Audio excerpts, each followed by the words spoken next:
it's a new day. Some things are different, but nothing has changed. Still got my number, still got my name. Tell everybody I'm back in the game.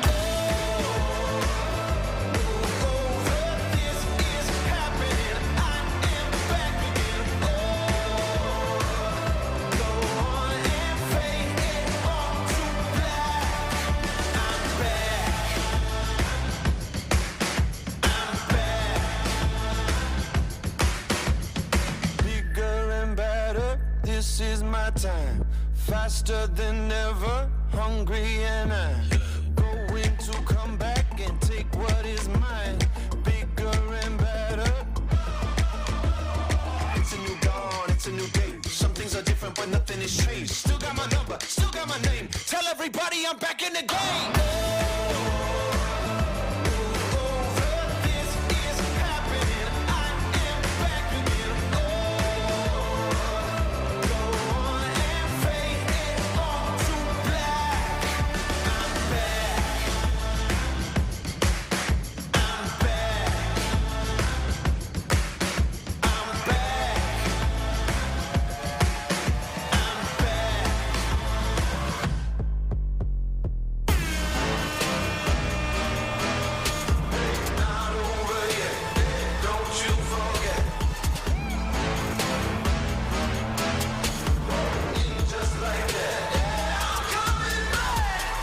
Saddle, cut to the chase. I ain't somebody who stays in one place. Ready to go, I'm coming to play. You better know I still got something to say. It's a new dawn, it's a new day. Some things are different, but nothing has changed. Still got my number, still got my name. Tell everybody I'm back in the game.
Give up, I am a fighter. I'm a fighter. I'm a survivor. Even if I fall, I'll be up again, 'cause I'm a fighter. I am a fighter. I'm a survivor. Never lay down, never give up. I am a fighter.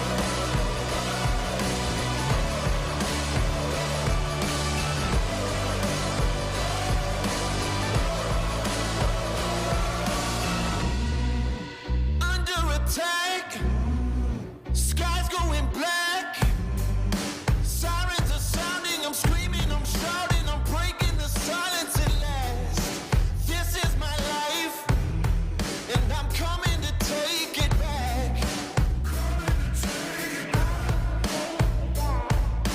Not over yet. Ain't gonna quit. No matter what. Never lay down, never give up.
I couldn't handle.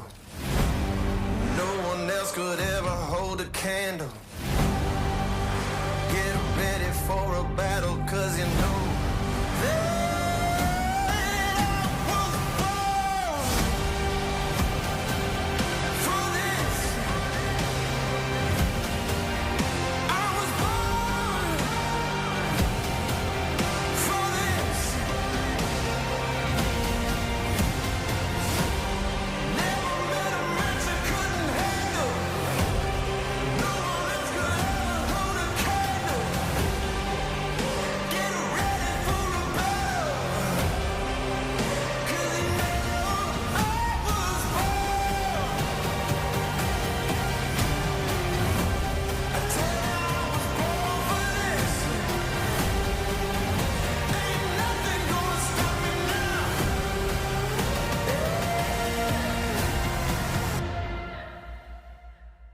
I was born for this.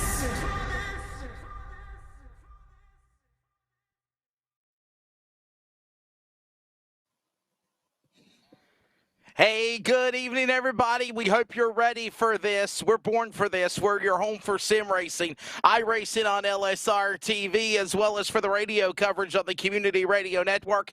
And I just got back in from doing a radio broadcast. I'm Wesley Outland. Samuel Dyer is alongside. Sammy, what's up, buddy? Round number 8. We got some fun here tonight at Atlanta Motor Speedway. The Trucks Season 9. It's going to be round 8. Should be a fun race, of course. Samuel, how's it going, brother? It's going pretty good. I mean, been a week of just waiting to see, will we see another multi-time winner? I mean, last week got to see Kevin Smith finally get that action and get himself a win. But man, I'm excited for Northwest Truck action. It's Atlanta, a track that kind of brings out storylines and some big wrecks if drivers aren't careful. It has been fun. It has been exciting. And, of course, the story pages continue for history to be written of what's going to happen, how things are going to develop. And, of course, right now, the battle is finally Kevin Smith being able to be one of those first two-time winners of the year. Other than that, it has been so competitive on any given night. Honestly, Sammy D, we don't know who's going to win. And I think Atlanta is going to be the same type of wild card here tonight. Yeah, I mean, if we look back at last season, we didn't know who was going to get the win at this race for the spring event. It was that of Casey Garber that found himself in victory lane. And then the most recent Atlanta winner for the Truck Series was Dan West Jr. So you never really know who could step up here at Atlanta. And also, you think about the Cup Series on Monday nights, saw Lake Peterson dominating, last season, coming up into this season, still question marks over there as well. I mean, this whole entire start of the year has been great for the Northwest Racing Series. And Wesley, I'm just excited to see. There's been rumbles of seeing Cole Raz be a fast driver. Kevin Smith's been on top of the board during practice at moments. You never truly know who could step up, but Dan West Jr. is, in my eyes, looking like the favorite to watch out for. Hey, he's going to be the guy to watch, of course, the two-time and defending truck champion here tonight at Atlanta Motor Speedway, ready to go amongst a whole bunch of other drivers, ready to go inside the iRacing simulator. 200 miles, 134 laps here tonight. Of course, we are in the middle, Samuel, of that intermediate swing for not only the Northwest Cup Series on Monday night with Justin Prince and myself, but you and I for the trucks here on Thursday for LSRTV and on the Community Radio Network. And the intermediate tracks are really showing, I believe, the talents of what iRacing competitor can break out, what superstar of esports we can follow here in the Northwest. And, of course, right now we saw Kevin Smith do it after taking a week off, mind you, for being on vacation with the family. Couldn't really come and race last week. Turn around last week or 2 weeks ago, he couldn't be here. He ran last week and he won. And, of course, now we're going to see from Kansas here to Atlanta what transpires. Charlotte's coming up next week as well. A lot of cool things going on for the next mile and a half. Your take on that? Yeah, the mile and a half, I mean, compared to last week, like we saw at Kansas, it was kind of super speedway racing at a mile and a half course. Everyone was on top of one another. Big wrecks happened. A lot of real unawareness of where other drivers were caused a lot of those big wrecks. We're hoping that gets cleaned up coming into here today. But Wesley, two different courses. Yes, they're a mile and a half in length for both of them, but Atlanta, been hearing it rumblings all week, and especially even during the practice here today. Tire wear is going to be the biggest thing for these drivers to watch out for, and they only have 3 extra sets in pit road for here today, so got to be picking and choosing when the right time is to come to pit road. Oh, and by the way, in closing, before we go to break, we know that Atlanta Motor Speedway had the repave. What a phenomenal cup race and Xfinity race they had there, and the trucks did a couple of weeks ago whenever they were at the New Atlanta. The New Atlanta, hopefully, will be coming to the iRacing Simulator very soon. But again, like Samuel reiterated on, this is the old Atlanta Motor Speedway, the abrasive track that's been on the pavement for like close to 20-plus years that we're going to have to keep an eye on. Weather conditions, format, and more. Thanks to, of course, Jeff Stabnow, Charles Wooten, Rocket Media, Live Sim Racing, and the Community Radio Network. We're ready to go in Atlanta. We're going to the track when we come back. Hey, it's broadcast personality Wesley Outlet up topside at one of the great racetracks of the world, the Caraway Speedway. And I'd like to remind you to join us every Wednesday afternoon at 1 p.m. Eastern to 3 p.m. Eastern with coverage of Finish Line, where we talk to everybody from NASCAR to grassroots, like right here at Caraway Speedway.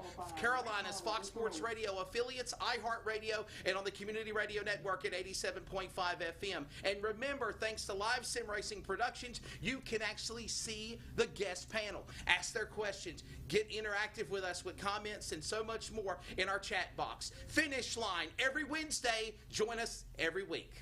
Hey, it's broadcast personality Wesley Outland, and for the second year in a row, the Community Radio Network is excited to also be the voice of iRacing on LSRTV every Monday and Thursday night with the Northwest Racing Series for Cup and Truck. Join yours truly, Justin Prince and Samuel Dyer, every week as they race towards a championship. We're also on the radio in the Triangle in the Raleigh-Durham, North Carolina area at 87.5 WCRN and anywhere worldwide at wearecrn.com. Click play. Check out the coverage, the power of radio to the imagination of the listener, esports style. We are the Community Radio Network, the voice of iRacing on LSR TV. Check it out when you can, and replays are always up too. This is our series, So many different pieces that you have to watch out for. where the stakes are always higher, $300,000. where virtual meets reality, How bad do you want it? They're wasting no time getting at it. where the best thrive and the flawless win. This is the eNASCAR Coca-Cola iRacing Series.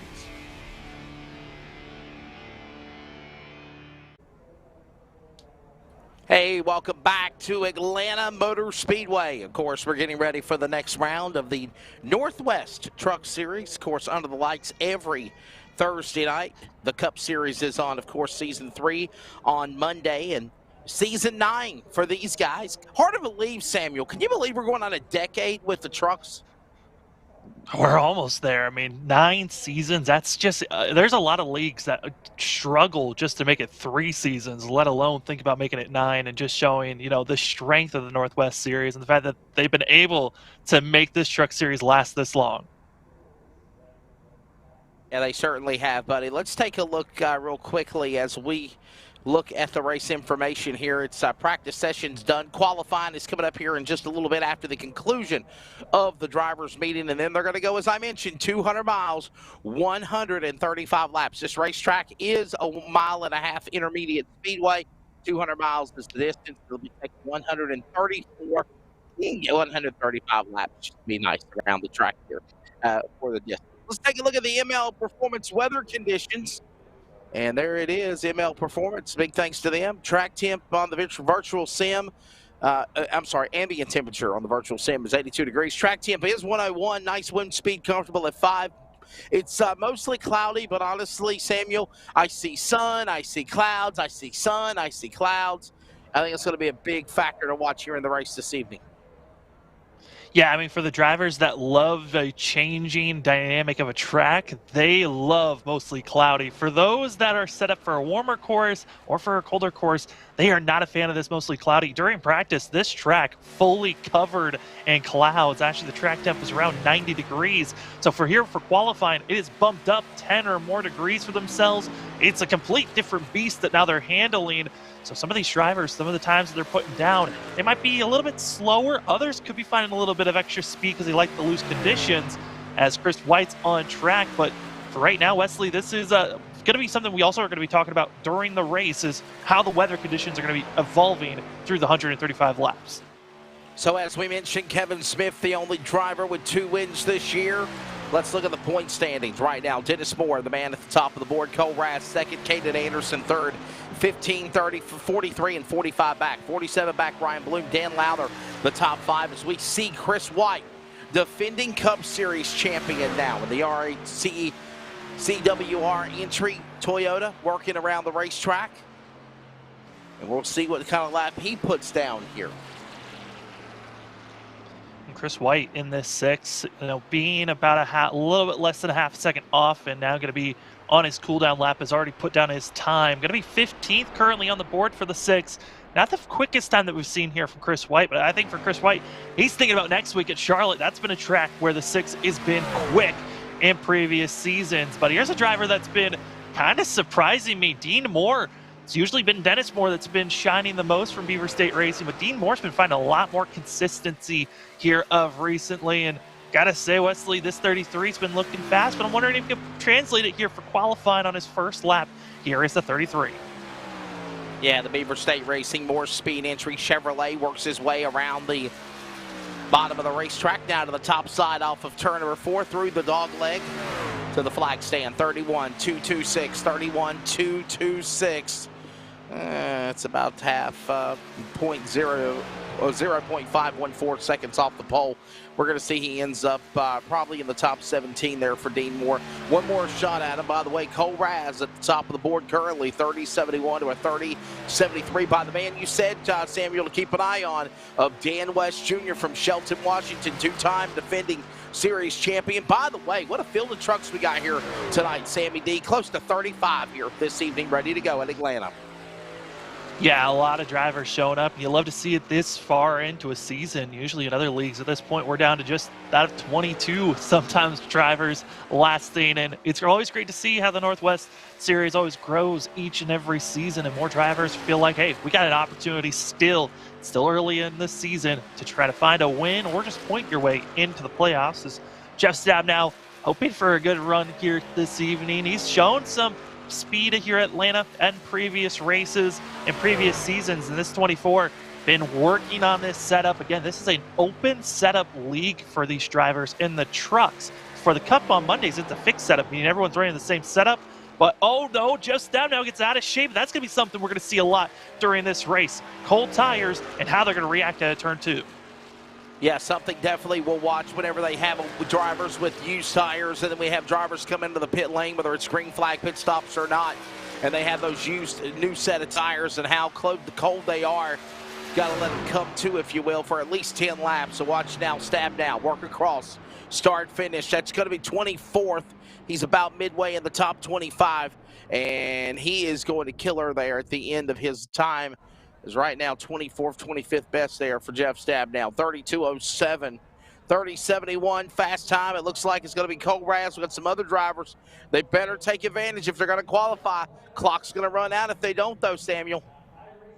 And also you can tell the cloud coverage is over this course. The track's got a lot darker, which means this track is going to cool down a little bit more for each minute that goes by. And so these drivers that are here late, they're hoping to grab as much time as they can.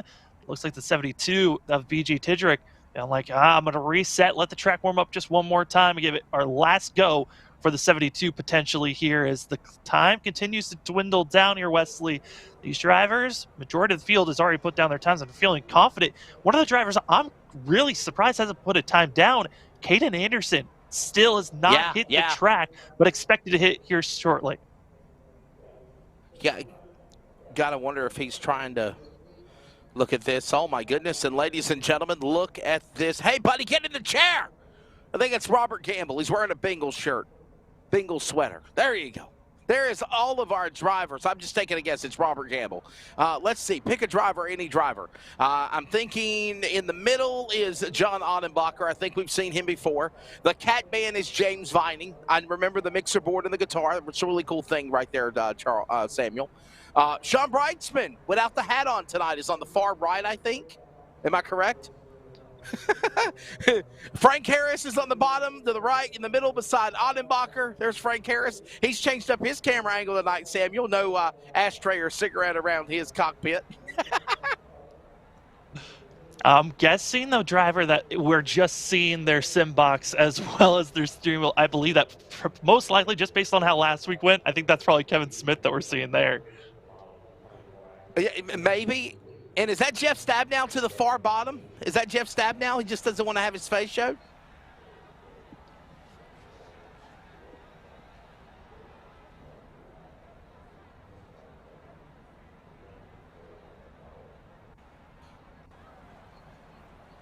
Kevin Smith just connected, but you're sideways. You got to go vertical, brother.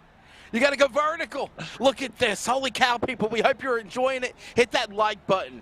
Hit that like button. Give us a like and a share. Samuel, we just get so Charles and Jeff and Mason Heimbaugh and the masters of these crazy, devious fun minds they have, they get so creative. What will they think of next? Wow.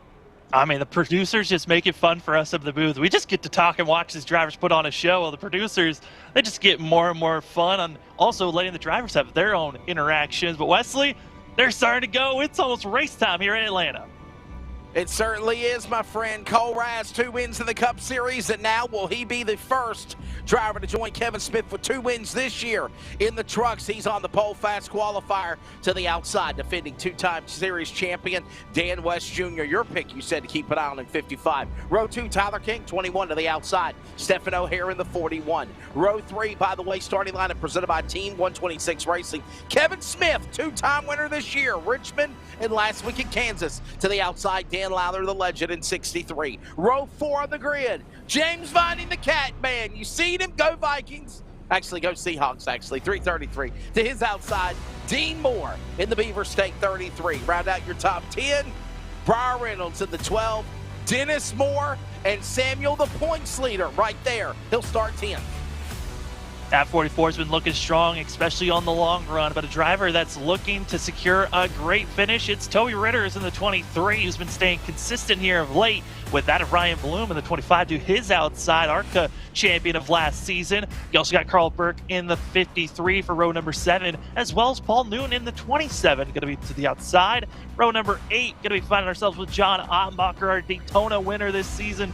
Going to be seeing how the 89 is going to be running here with that of Casey Duncan to his outside for the 17. Then in row number 9, we find that of Bug Eyes Aaron Cooper in the 71, as well as that of Vinnie McDonald in the 43. And finishing out that of row number 10, it's Chris White in the 6 and Roy Grande in the 18.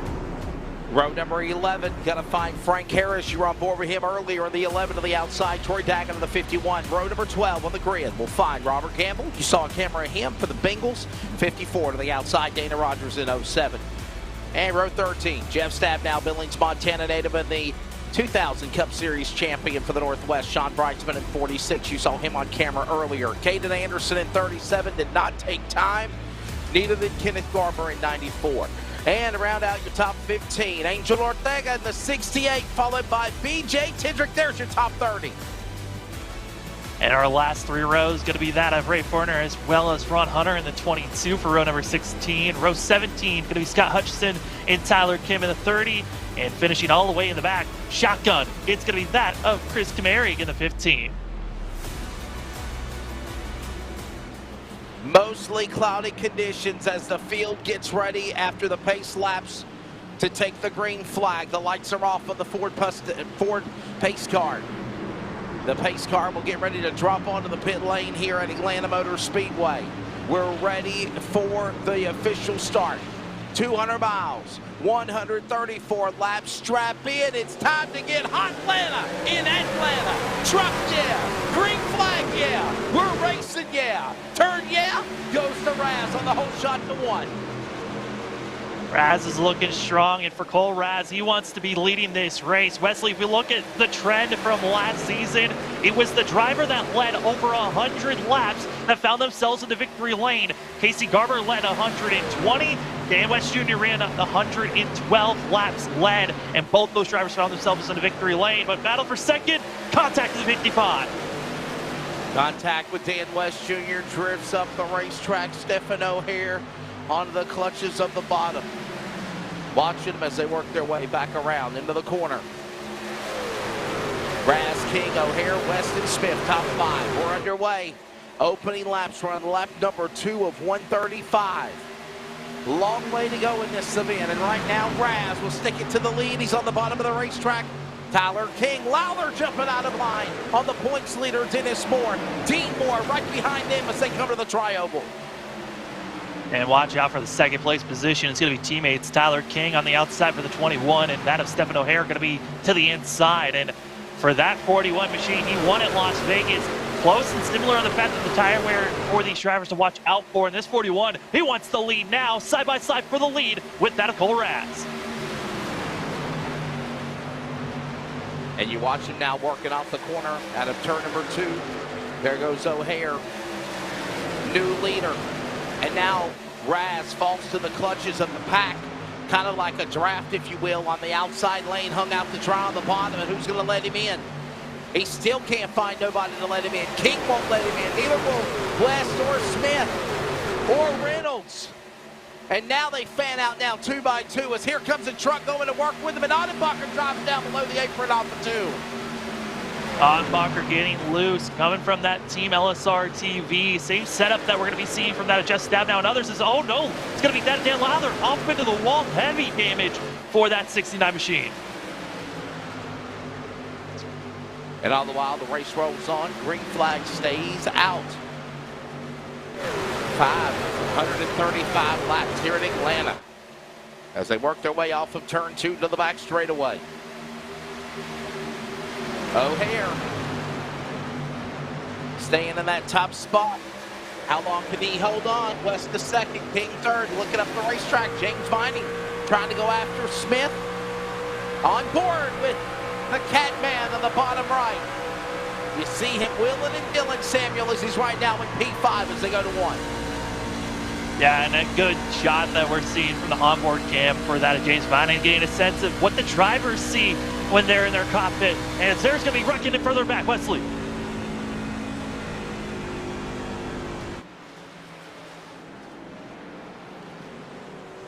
Oh no, trouble. Sean Brightsman. Looks like Toby Ritters is involved in the 23, or he just got on the binders to miss them. Dean Moore. Oh, no. First yellow flag. Looks, caution out.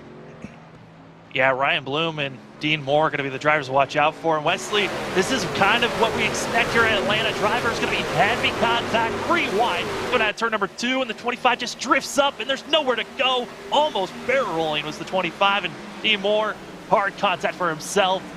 And Sean Brightsman just to lock it down, and did hit the contact in the inside wall, and that's just trying to get out of the way. There will be contact in. Wesley, for these drivers, luckily they do have a fast repair, so the race isn't over, but that is not the way they want to start here tonight. No, you don't want to be caught up in an accident in the early going of this event here so far. And honestly, Ryan Bloom, we got to check and see what kind of damage is on the Monster Energy number 25 of Bloom as well, because, man, his truck up in the fence, if you will, as he came back down on the racetrack, and you see it all tore up here. Looks like it's got like a nice little cloud sunset on the side of the passenger of the 25 door, but that's where all the damage came from. Scrapes and all as Burke's on the pit lane. Lowther's in. Here comes Frank Harris in. Ford Performance number 11. Little header fire as he comes off the pit lane. Here comes Dean Moore coming to the pits in his Moore Speed Beaver State Racing 33 to his attention to his crew. And all the while,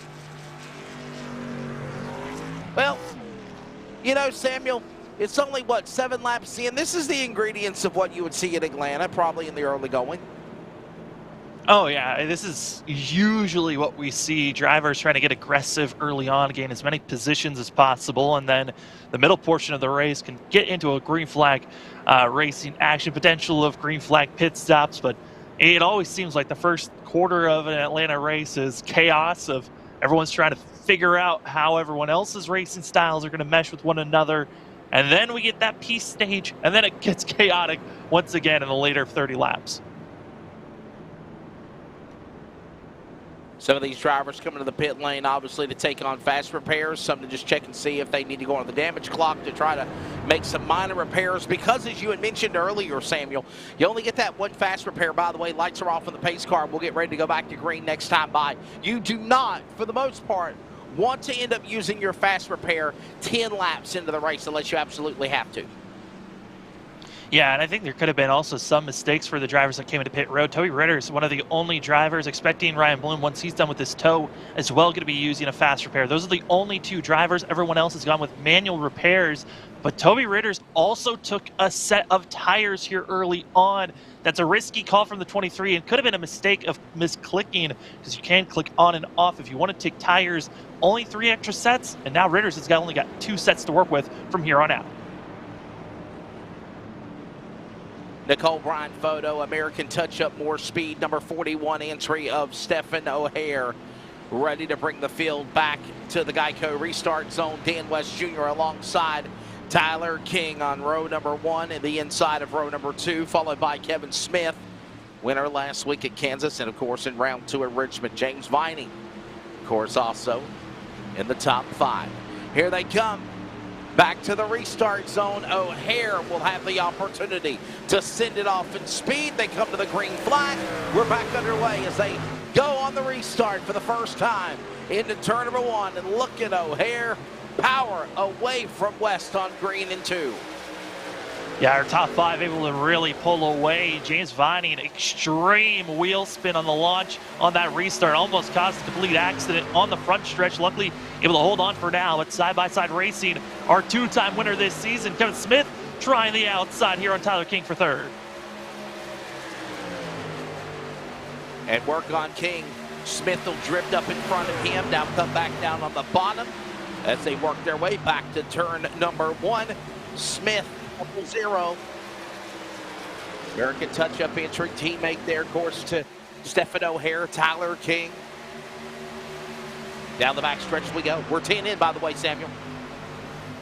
10 laps in, and for Tyler King, running here in 4th place, I mean, this is kind of Tyler King's race that he wants to win. Already seen Stephen O'Hare winning earlier this season at Las Vegas, as well as seen that of Dennis Moore winning at Dover. 21 wants to get to victory lane, and some other drivers that are also looking for some great runs to right on board with the 43 of Vinnie McDonald. He's hoping to get a solid evening here tonight, as right now the 43 is get a sense of the wheelmanship on the side, and also kind of what the setups are for some of these drivers. He's got a sim box there, as well as rolling around with his steering wheel. All the drivers trying to get all the essentials so they can maximize themselves here sim racing, as that of James Viney on the outside, getting a massive run for that 333. And this is on board, by the way, with the 43 of McDonald on the bottom right. Of course, he's kind of different view, if you will, from us. Normally, we see the front face side of the cameras. Normally, he's actually showing the back view. What's it like on the arms and the rests and behind the seat there. And new leader, Dan West Jr., trying to thread the middle and the needle in the bottom. He'll carry his Smith. O'Hare, they battle side by side. West leads in the corner into 2. He's got the nose for now, but watch out from the outside. But oh, it won't matter. Caution, wreck further back. Caution, yellow flag is out. Caution's out, second one. Samuel, you saw it break loose. Yellow flag for the second time. And his drivers further back that were involved with other incidences, and this is going to be a little frustrating for drivers further back for themselves, because we're going to see that of Jeff Stabnow going to be involved with this one, and other drivers going to be piling in late, as we're going to be seeing this wreck. And we're on board with this of Casey Duncan, and Duncan's going to be finding himself doing his best to try to get through this incident. Look at Stabnow and Cooper, and man, I tell you, it's just, I feel so bad. I feel so bad for Samuel, for Jeff Stabnow. He cannot get a break. He just can't get a break. This one is going to be a little bit more interesting. I think, again, kind of like how last week we saw a lot of drivers kind of assuming what lanes drivers are going to be running, and you're going to see Jeff Stabnow flying with a ton of speed. But once we get past this dog leg, Jeff Stabnow's expecting a little bit more space to come up with, and there wasn't the space. Contact with Cooper as well as the 24, and then they come down, and right there is when Duncan gets involved with this incident and blinks out. So, just like that, so a quick incident here with just 3 drivers. So the question is, Samuel, do you think maybe Aaron Cooper should have maybe gave way to the 24 and let him get by, or do you think that was an error on Jeff Stabnow's part because he thought he was clear up on the top? I mean, it's just one of those racing incidences where each driver's assuming what the other one's going to do. Yes, I mean, early on, you expect a little bit more give and take on spacing that you're giving one another, but Aaron Cooper was in his right. He could run where he was and pinch the 24 to make the entry a little bit more shallow and make it harder on Jeff Stabnow on that entry. Well, Jeff Stabnow was thinking, well, I'm flying through this field, expecting a little bit more respect in the entry of the corner. Wasn't given that. And both drivers making contact when we both were looking for the same real estate. And all the while, we are under the yellow flag for the second time. Dan West Jr. in the 55, the man that is leading the way. Stephen O'Hara in second. There you go. A little telemetry information so far on caution. 2 yellow flags, 5 caution laps, and yeah, 2 lead changes so far in this race. Don't forget, the Cup cars of the Northwest raced at Atlanta, Samuel, earlier in the year. So guess where we're going on Monday? We're going COTA. 20 turns, the longest road course of NASCAR, one of the biggest in the world. Yeah, we're going to have it on iRacing Monday night. COTA is such an interesting track, especially with road course styles. That track is probably the most abrasive on the tires, especially on how some of the quick S's in the early portions and also with the later stages of the race, hard braking zones. Those drivers are going to have a handful, especially on, for some of those road course ringers. That's going to be the track that they're hoping they can get a win and bank themselves into the playoffs. Oh, yeah, no doubt about it. And, of course, we'll have that for you on Monday night with Justin Prince and myself. And, Samuel, guess what's coming up next Sunday, buddy? Next Sunday. What's next Sunday? Next Sunday is the Major Series in Indianapolis, the greatest virtual spectacle in racing. Oh, man, I'm so excited for that Indy race. It's going to be full-length Indy 500 at the majors, and it has been a fun one to watch, especially because we're covering that of the American Sportsman Series, and those are the drivers that are hoping to get into the Pro Series, so they're fighting for everything. And when we get to those Indy cars, the draft, the passing, it's going to be spectacular for 200 laps. The Delars will be in full roar, and I just find it only cool that obviously it is the week it's the weekend of also the Indianapolis Grand Prix for the road to the month of May at Indianapolis. And then we're doing the virtual Indy 500 for the Major Series American Sportsman on that Sunday. And then obviously, I'm always a big fan of the month of May, Samuel. I went there several times last year and at the Indianapolis Motor Speedway. And to see the 105th Indy 500, the 106th running this year. And, it's a whole, you heard of Speed Weeks in Daytona? It's like, what, less than 10 days? You're at Indianapolis for like close to a whole month. They're literally there right now, shaking cars, getting things dialed in. Pretty cool. So we're looking forward to the virtual version of that. And remember, we will have that for you. The Major Series presented by Majors Garage, American Sportsman Virtual Indy 500 next Sunday right here on your home for sim racing. Also going on a decade in 2022. Ready for the field to come back to the Geico restart zone. Green flag back out in the air. Samuel, lap 17 of 135. Still a long way to go as they set sail with West leading in 1. Yeah, a lot of racing still to go. I mean, we're not even 100 laps left in this race, and that means anything could strike or happen. Already, a lot of drivers further back in the field starting to use up those faster pairs, but he saw a major gap between our leaders and some of the drivers further back. It's practically 14th back to that of 18th. There is almost a full second of difference because there was wheel spin action in the middle of the field. So our top 14, they're feeling comfortable trying to pull away from the rest of the field. Yeah, we'll keep an eye on them as that goes on, as they work their way up the racetrack, back out of turn number 4 now, as they come back to the back straightaway, off of 2.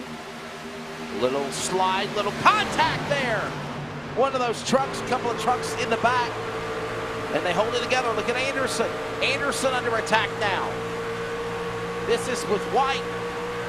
And you're on board with Chris White now. Look at that green screen in the background, Samuel. I mean, he's ready to just be in the LSRTV studio. He's got that green screen set up. But right now, on track, trying to get by our biggest mover of the night. Got Caden Anderson in the 37. You got to remember, Anderson did not qualify, put down a time here for qualifying. So he started all the way in the back in 27. But Chris White, he's hoping to have a better run for himself. He's also done a great job recovering. Started back in 19th. Up now to 8th is White. And White, he's on the move now, pressuring that Dennis Moore. Chris White down to the inside. Dennis Moore up on the outside. Remember, Dennis Moore is the points leader also going into this race. There's the 43 McDonald. This now going on. Samuel, I got to tell you, buddy, I said it in the Cup race the other night at Kansas, and I'll say it here tonight for Atlanta. This McDonald guy in the 43 STP throwback of Richard Petty or John Andretti or whoever you want to call drove that car, he is really, really improved it, man. He's really been somebody to watch. He's been, when we're green in the middle of the race, he's been looking great. The finishes, though, have not been so great. Best finish so far this season as Vinny's about to be passed by the 6. White is not giving up. He is saying it is go time for the 6 machine. But for Vinny McDonald, best finish was Darlington, 16th. He's hoping to get his first top 10 finish, potentially first top 5, if that 43 can have a good finish here tonight in Atlanta. Back view there is we watch Vinny McDonald behind the back of the tailgate of the 333 of James Viney. The Jesus entry. Boy, look, you got a little fishtailed off the corner there. Massive cloud cover over Atlanta. Samuel, what's that doing to the handling of the trucks and also to the tires and already what is an abrasive track, 1.5 miles here in Atlanta?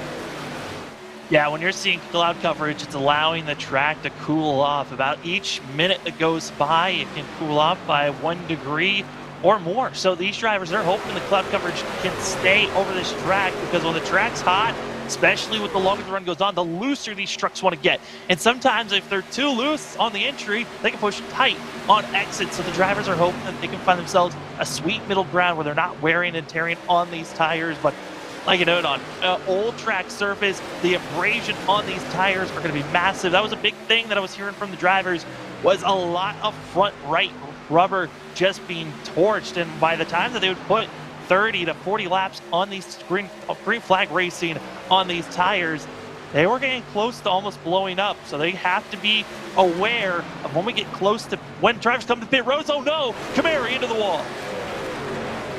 Chris Camary up into the fence out of turn number 2 and somehow saves the 15 Toyota. No caution. He will fall back into the clutches of the top 30 though to 26th. And all the while there is also the 27 of Newton and Grande battling. Hey, happy Cinco de Mayo, Grande. Ole!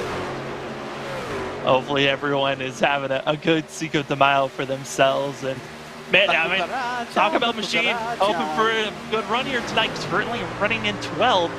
The Taco Bell is going, and also get ourselves an onboard to seeing Grande working that wheel. That's another thing about the tire where you are constantly working this wheel, doing what we call a seesaw motion coming off the exit. Because if you let off and you try to keep that steering wheel smooth, you're not maximizing your speed. You gotta work that wheel, try to come off the corner as fast as possible. And right now we're seeing it, Grande hoping to not get a D more there on the outside. But Wesley, these tires, they got to be careful around lap 40 to 45. Could be seeing some drivers hitting pit road around that window. And Samuel, I see a passenger seat that's vacant for his sim ride. And I also I see him with gloves on during this racing seat. But where's the tacos at? Where's the tacos? I mean, eating and driving is very technical. It's much easier to take a swig of a drink than trying to eat a taco, as that would be very messy, I think, if you're trying to do that for sure. And do you see the cockpit? Do you see what it looks like inside the cockpit of the truck? I mean, there's a driver in there. Oh, never mind. It looks like a goat. It looks like a goat. I swear it did. It looked like a goat face. I mean, it's a smiley face as these drivers. See, that's what it is. I knew it was something. Yeah, these drivers, you know, they're able to make these custom schemes for the trucks. They also can make custom schemes for their helmets, their suit, for the sim drivers that are in boards virtually. So they can have fun on what they put in. I know some drivers a lot enjoy putting and customizing the helmets in the different ways. I've seen Venom used for helmets a lot, and also just trying to add a little bit more style. As you see here of the Caden Anderson racing team, Anderson, Raz, they're working right now 8th and 9th currently right now. Kind of surprising to see our pole sitter falling back to 9th place, but this could be a strategy call here, Wesley, as these drivers talk about tire wear. I mean, some drivers might be thinking save their tires for this long run. And there's Anderson and Raz, followed by Reynolds, one by one behind the other. There is also Dennis Moore in front of them. Dennis Moore for Beaver State Racing right now, the man that for more speed has definitely been a clinic this year at the top of the points, doing good in Cup, but doing well in the Truck Series as well. And obviously, you got to think, Samuel, one win this year. So, doing what he needs to do to be consistent. What a drive, and he's going to give a fifth for Dan West Jr. And now we're starting to see the sun poke back through the clouds again here at start-finish. Yeah, no track temp for these drivers. Only dropped about 2 degrees, so not a lot of action for themselves. Track temp still over that of 100 degrees. So hot compared to what it was for practice, and for some of the drivers, they're hoping that it will cool down at some point. But yeah, the peaking of the sun, that's not helping the track temp cool off at all. And I mean, Atlanta, getting that coin name of Hot Atlanta, I mean, it makes sense. It is scorching for these drivers right now. Certainly is. Let's take a look at Ray Fournier now and see where he's at on the racetrack. Of course, on board with the driver of the number 26 behind Cooper. And we'll see where Fournier is. He's right there in 29th position, so he's in the top 30. And you're on board with him. And Samuel and Justin, on Monday nights, we talk about it. You see the VR headsets, for the most part tonight, a lot of these guys are taking advantage of the big screen TV monitors in front of them. Yeah, I mean, right there you're seeing actual multi-monitors. I believe for Ray, he's using 3 monitors for himself. So he gets his main monitor that's showing right in front of him out the windshield, and then he also has 2 side ones that give him a little bit more vision of when drivers are side by side with this 26 machine, and able to give space for Brian Bloom that he went charging on by. Bloom going to be on slightly fresher tires. That's why you're seeing the run by the 25. Also want to give an update to drivers further back. Talked about that Angel Ortega expected to see. Angel hit the course, missed the starting grid, and actually has missed the race completely. And our first official DNF of a driver that started this race going to be that of Scott Hutchinson for that 91. So leaving us with a total of 33 drivers still on track, but only 29 are on the lead lap currently. But into pit road is that 26. Whoa! Ray Fournier on the pit lane for problems on the 26. I wonder if this might be a unscheduled pit stop, or if this might be a early plan to pit stop to kind of do some strategy here. I'm guessing this is going to be an early stop with the timing of coming into pit road, especially on lap 3 set on that of 37, with it being 135 laps, putting in the zone of, oh boy, Dan West Jr., our leader, squirrely out of turn number 2, as he's going to be losing ground. And just like that, Chris White down the inside, and also Kevin Smith. But we might see some drivers going with a 3-stop strategy. I'm expecting a lot of drivers go with 2, but 3 wide for Remote there for the lead. Watching him come across the start-finish line, Chris White, defending Cup Series champion, 2-time winner. Of course, in that 0-0 of Kevin Smith, winner last week, of course, at Kansas and Richmond. And the 2-time and defending 2021-22, or 2020-21 champion of Mr. Dan West Jr. Going after Ray Fournier as he came to the pit lane a moment ago. Strategy or problems on the Rumble 26-4? We'll have to find out here as they work through start-finish. And by the way, we're under 100 laps to go. Yeah, and also saw there coming out of turn 2, the 0-0 getting really wicked loose. That of Kevin Smith, and now coming up to, you know, these drivers battling so hard. Chris White, who just went hard charging through the field, second biggest mover of the night, up 18 positions. Biggest mover so far is Kane Anderson back in 7th, but Dan West Jr., also the 00 Kevin Smith getting loose, putting a lot of wear on these tires, especially late in this run.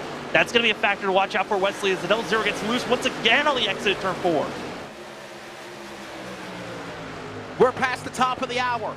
We'll pause for 10 seconds of network identification and take you side by side as this is the Northwest Racing Series trucks from Atlanta on the Community Radio Network and LSRTV. You're listening to the Community Radio Network. Follow us via social media on Facebook, Twitter, and Instagram at CRN Sports. Plus, listen to other games at 87.5 FM or join us anywhere worldwide at wearecrn.com. We are CRN. This is our series, So many different pieces that you have to watch out for. where the stakes are always higher, $300,000. where virtual meets reality, How bad do you want it? They're wasting no time getting at it. where the best thrive and the flawless win. This is the eNASCAR Coca-Cola iRacing Series.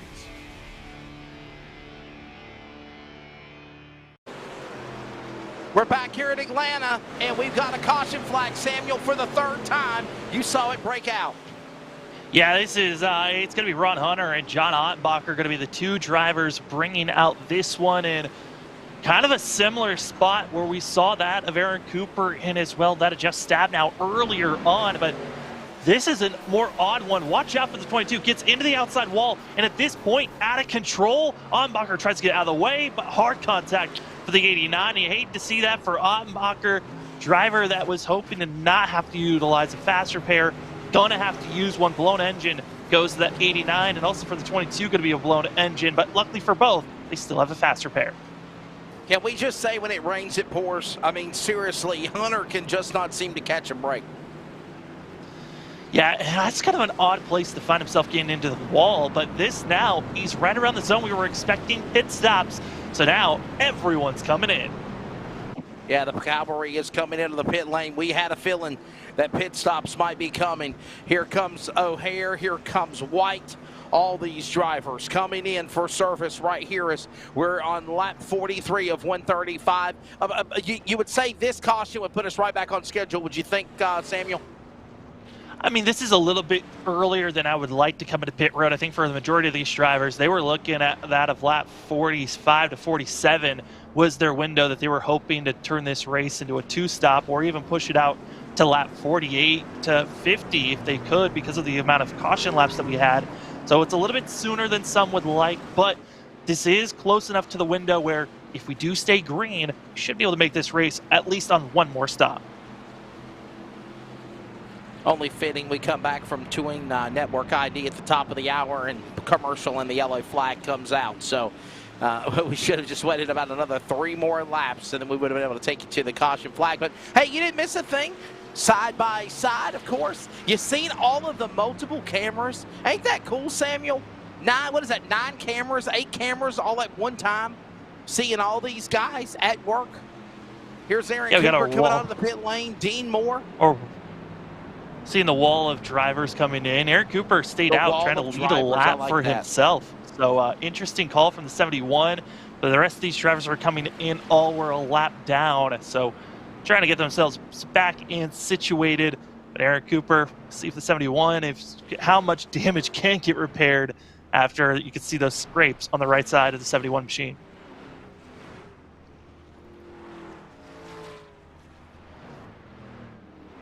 Well, look at this now. Cooper on the pit lane, the 71. Work being done. He hasn't used the fast repair yet. Of course, Samuel, be honest with you, the best highlight we've seen of the year for Aaron Cooper was a runner-up finish at Daytona, which actually he might have thought he was going to win that race. Yeah, I mean, when you're coming up second at Daytona, you're always going to be kicking yourself wondering if there was anything else I could have possibly done. Maybe if I had pushed a little bit sooner, but 71 going to get back out on track. Already has used that fast repair, so going to be hoping for a solid finish here this evening is for Aaron Cooper. Going to come out that of 23rd. As up front, going to be finding that is Stephen O'Hare leading the way with Chris White, Dan West Jr., Kevin Smith, and Tyler King. Going to be your top 5 currently where they ride. And also going to be seeing 2 drivers tied with the biggest movers of the evening. Going to be that of Chris White, up 17 positions. Caden Anderson going to be up 17 as well, as White's in 2nd, Anderson in 10th currently for those drivers. Next biggest mover up 15 positions going to be BJ Tidrick. But Wesley, biggest loser so far going to be that of Dan Lowther, down 19 positions from where he started. As well for Dean Moore, going to be down 21 positions, back in 29th place. And the lights are off on the pace car. So we'll settle up for the restart here. As again, lap number 45 of 135 is completed when they come back to the start-finish line. So we have 90 laps to go. Still a lot of racing left to go, Samuel. We haven't even reached halfway, but man, for the most part, everybody is doing what they need to do to hold their line and be a contender. Yeah, and right now for our leaders, it's going to be interesting on this go-around. You got to see how well you use those tires, on who's going to be lenient and passive and who's going to be more aggressive. So we'll get ready to settle ourselves in for a restart.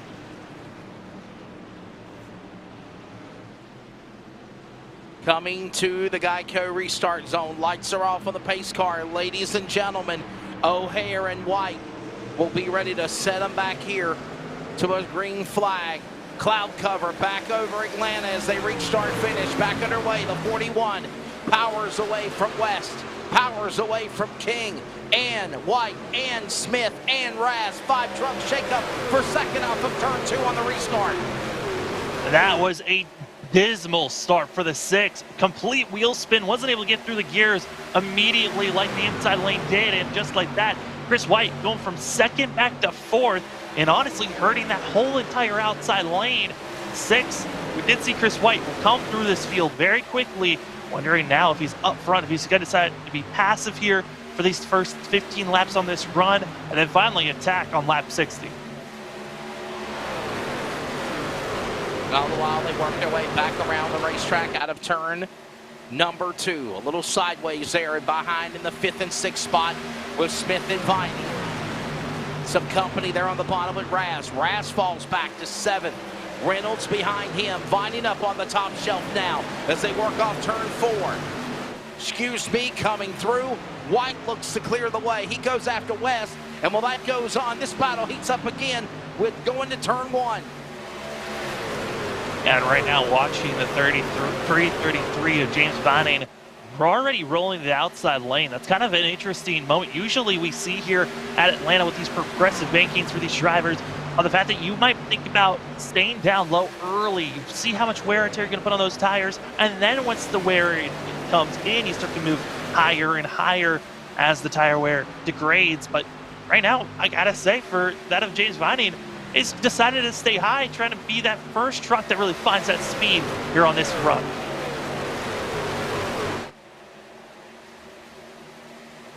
All the while off turn 2, down the back straightaway. Closing in on 50 laps and a couple of more laps completed here. Is right now O'Hare up under. He's got his teammate of Tyler King with him, but then he's got White. Then he's got West. Now he's got also Smith coming after him. This is 5 trucks going after him for the lead. Teammate behind him on the outside, down to the inside as White powers down. He'll carry West with him on the top shelf as they work off 2. Top 5 all within 3/10 of one another, and now we're going to be watching that of Stephen O'Hare. He's got to be careful because he's got Tyler King, who's getting very aggressive here on the 21 on the back bumper of his teammate, but also Dan West Jr., Chris White. They want to get aggressive, get up front. Dan West Jr. was looking so strong in the early portions of the run. He's looking good, but once you get into that long run sequence, 55 saw a lot of tire wear. He got extremely loose out of the corner. Same for the 00. They've got to get aggressive here early, or have to wait and save those tires and potentially have that long run speed. But right now, it's Beaver State Racing trying to pull away from our other top 5 drivers. And look at this clinic now as here comes West up on the outside, trying to King up on King on the inside. Here comes White. Try to go 3 wide, if you will. And while that goes on, scampering away like a dark cat in an alley. is going to be the 41 of O'Hare, but not so fast. Here comes the cavalry. The posse reels him back in. Tailgate to tailgate, inside and outside, 2 by 2 now. Fans back out single file. White hung out single file on the inside lane as they go to 3 on the outside in the corner. Hey, Wesley, don't be throwing out too many cat punts because the Catman is on the move. That last lap, fastest driver of our top 6. Here comes the 333. I'm the Catman, and he's coming. Look at this also. In 3 different camera angles, this battle for the lead. Unbelievable. 6 trucks now with fighting up in the dog fight or the cat fight. Meow, as they go to 3. Yeah, our main screen going to be that on our left. That's the battle for the lead. Our top going to be right, going to be the battling currently for the top 10 position. And then our bottom right going to be where we find that of Troy Daggett. The battle to see who can crack into the top 20. Tricam, Wesley, we love to see it. Big credit to the production team here at LSRTV. We certainly do. The Tricam, the Hooligan Cam. Take your pick of what you want to choose.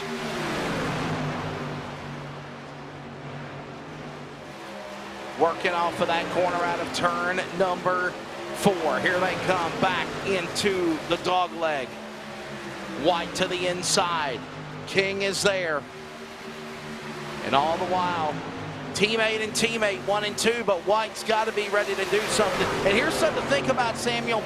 Chris White really hasn't had much to talk about this year after being the Cup champion of last year. And what a crazy surprise race that was in the finale at Phoenix. Other than that, it's been a pretty dismal season for the 6 of CWR. Yeah, I mean, Chris White, I mean, it hasn't been a push for aggression for himself. A lot more of just show up, put the time in here for the Truck Series. And I got to give credit, though, for that of Chris White. I mean, he's been, certainly, when he shows up and runs well, been a very fast driver to watch out for. But the luck, like you said, hasn't truly been there for the finishes every single week that he shows up for. No, it certainly has not. And right now, he could turn that all around with this amazing finish as he currently sits in that number 1 position. Trying to get down by on the inside. Here he comes after O'Hare. O'Hare, though, same story, though, Samuel. He's not going to back away either. He's hungry also. Yeah, I mean, O'Hare right now pressuring and not trying to take out the 6, but the amount of bottling and movement that's happening up front. Almost thought we were about to see Chris White and O'Hare make contact for a second. They got to be careful with these major runs out of the corner. Got to be playing a little bit nice. I mean, we're closing in closer and closer to halfway, Wesley, but there's still a lot of racing, and we've already seen, especially on the front stretch, is where the most contact's been made for drivers that are just assuming where you're going to be placing your truck. Yeah, there is certainly a lot of racing remaining. And don't take that lightly, as here comes the field now coming back around into turn number 3. New leader, Chris White, trying to turn things around in that CWR Toyota off of turn 4. You know, you got to remember, he changed his number and everything, Samuel. I mean, he used to be in the 83 car. The native out of Rochester, Washington. He originally resided from Harrison Township, Michigan. Now from Washington State, Christopher White finally trying to say, I'm going to turn things around here tonight. And you see him leading the way. And honestly, Samuel, he's pulling away as the battle now for second heats up between O'Hare and Smith off turn 4. Yeah, Smith's got to be careful not to tap the grass. He's been very close, especially in the first dog leg on the front stretch. And now diving it down low, trying to maximize the speed. Being a lot more aggressive on the entry, but that can hurt your exit if you're not careful. And right now, the 00 finding the grip to hold on for now, but not the momentum out of the corner to hold that second place position. Instead, swapping it up. And Wesley, I like this little bit of do-si-do going on for the second place position of the 41. Going down low, just searching and trying to block off wherever the 00 tries to place his bumper.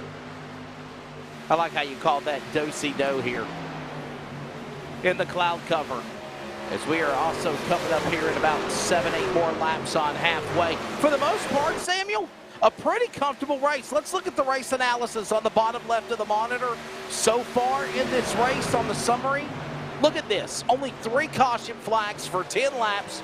Major improvement than the caution flag fiasco we had in Kansas last week for sure. Yeah, and the big thing between Atlanta and Kansas is Kansas, you can go full throttle with those trucks for about 20 to 25 laps, and the draft was so strong, we weren't able to see the field really strung out like we're seeing here on screen.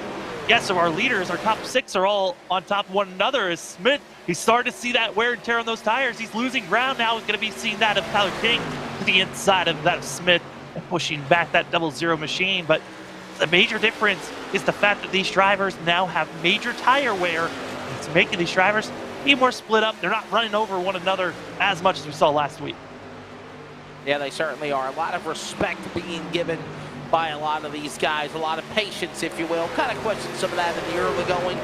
For the most part, a lot of these drivers are definitely watching their P's and Q's, for the most part, working around the racetrack. Samuel Dyer, Wesley Outlet here with you. It is iRacing on LSRTV, the Northwest Truck Series, round number 8 tonight at Atlanta Motor Speedway. Of course, it's always thanks to our production people behind the scenes at Rocket Media and Live Sim Racing Productions with Jeff Stabnow, Charles Wooten, Mason Heimbaugh, everybody that makes it happen on the production side of things. Going on a decade of being the virtual leader of sim racing coverage. And there you see now, on board with the leader, Chris White, in the number 6. He's the man up in front. He's on that top right camera. And on the bottom right, look at the tattoos. Look at the focus. Look at the mixer board. Samuel, I'm kind of like, squirrel. Look straight ahead. I like that mixer board. That's James Viney, by the way. Yeah, James Viney, I mean, this has been a solid 2 weeks for himself. I mean, he had a great qualifying run last week, qualified up in the top 5.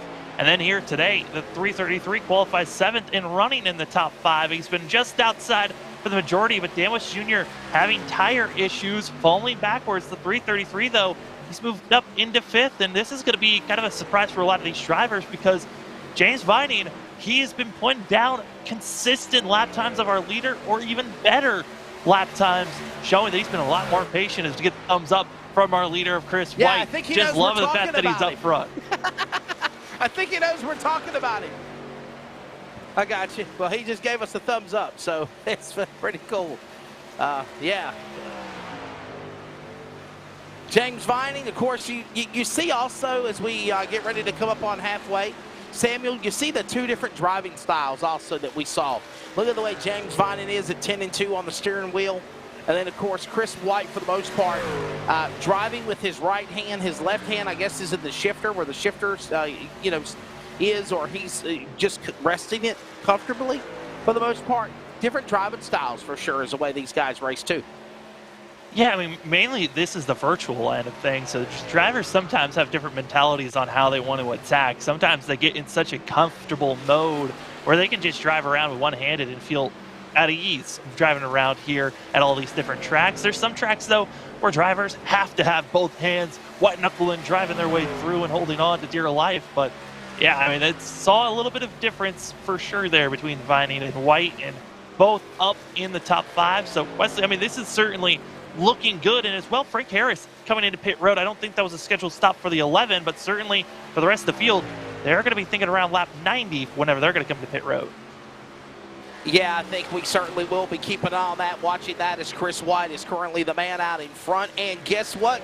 We are actually halfway, Samuel Dyer. So it's time for our mid-race report, of course, presented by LSRTV. I'm Wesley Outland. Samuel Dyer is down below. Samuel, pretty comfortable race, a quiet race. 2 or 3 caution flags. That's actually the unnorm here at Atlanta Motor Speedway. I figured they'd be roughing them up, tearing them up here tailgate to tailgate, some bumping, banging. For the most part, though, a very quiet race, but you got some hungry contenders that we've not seen in a while trying to be up there to win a race.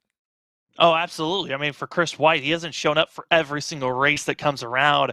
And so this is actually his 5th start of the season for that 6 machine. He's trying to just steal away a win potentially from some of these other drivers, as also we see some of other machines that are trying to rebound for themselves. But I got to say, here tonight, if you're going to win this race, like we've seen from the trends from previous Atlanta runs, you're most likely going to be the driver that leads the most laps. And right now, that is the 6 of Chris White.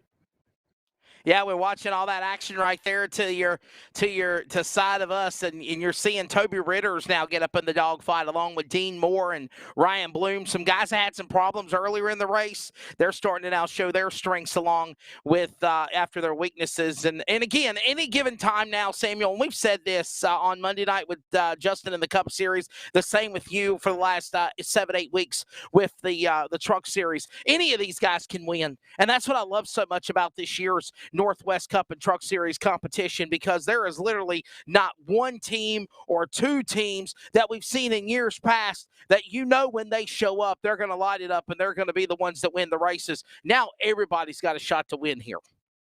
Yeah, I mean, last week was the first week that we saw a new winner, and that being Kevin Smith, who's running in 4th place currently for himself. But as we've been watching on screen, Toby Ritters, he is getting out of control. That tire wear for the 23, also being pressured by a driver that had fresher tires and Frank Harris. That certainly is going to be a luckily survival mission there for the 23. Yeah. Could have been a big one as we go move back up and seeing some of the other action that's going on is Troy Daggett trying to rebound. Daggett, about 20, 30 laps ago, actually lost about that of 8 positions. He's doing a great job trying to carve his way back up into that of the top 15. Hey, Samuel, final question. You said when we came on the air, the guy you thought we should watch is Dan West Jr. Is that still going to be your pick as we get ready for the second half of this race in the mid-race report? I mean, he certainly was someone I thought we were going to have to watch to see if he was going to win. Now we got to watch and see if he's going to be able to finish in the top 10. I'm concerned for Dan West Jr. This long run pace has not been there for this 55 team, and really the tire wear usage has been kind of the Achilles heel of this team for a majority of this season. And he's got to hope that maybe he can make an adjustment in pit road, because we're coming up to what could be our money stop, and see what the 55's got for the rest of this race.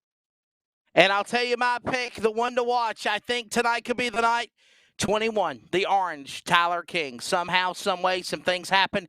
The American touch-up entry of Tyler King. It's his first win of the year to become also now the 6th different winner in the Truck Series for the Northwest in season number 9. And with that, it has been the LSRTV Mid-Race Report. Back to on-track activity as these drivers continue to put laps on. 75 of 135. And no change in position, though, Samuel, with Chris White out in front in that number 6.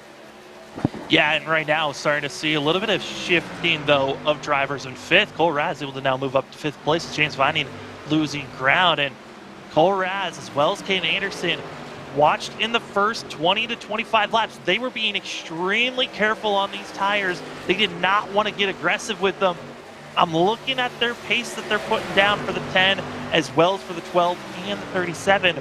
Running a little bit faster than our leaders by 1/10, but I think they gave up too much time if they're going to be utilizing their tires to try to climb their way through this field. Look at Kevin Smith down the back straightaway there in that 0-0. By the way, this is going on inside 4th and 5th, but they're also moving by lap traffic. Samuel, another disappointing 4 laps down for Jeff Stab now. I mean, the guy can't get a break. Yeah, and it doesn't help that he also just came into pit road 7 laps ago trying to get fresh tires. That's why he's flying through our front runners currently ahead of Jeff Stab now. He's hoping to get back to 3 laps down. This battle for 4th place, it's kind of hot and heavy. We got to think for Cole Raz as well for that of Kevin Smith. Think back to Dover a few weeks back. I mean, these two were getting frisky with one another there. Interesting to see if they're going to make any more contact or want to build any more storylines here at Atlanta as Kevin Smith tries the crossover move down in turn 1. Yeah, this is so frustrating for on so many levels there for Jeff Stab now, but also just, there's Raz, there's Smith, they're battling 4th and 5th. Whoa, Smith, dirt tracks it off the corner out of 2. He was sideways, saves it. No harm, no foul, except for Reynolds says, excuse me, coming through on the bottom. What's crazy is that is almost the same exact time that we saw the 0-0 have issues on the first stint. Around lap 35 was around the time that we saw the 0-0 get loose for about 2 or 3 laps in a row. And now we're 35 laps into this stint here on lap 79. So right now, Kevin Smith's got to be careful. And I think recognizing after 2 full stints on 2 different sets of tires, okay, I gotta be a little bit more gentle on the tires early on, especially because this next pit stop is gonna be so crucial on some of these drivers on if they can stretch to the end, one for their tires and also on fuel.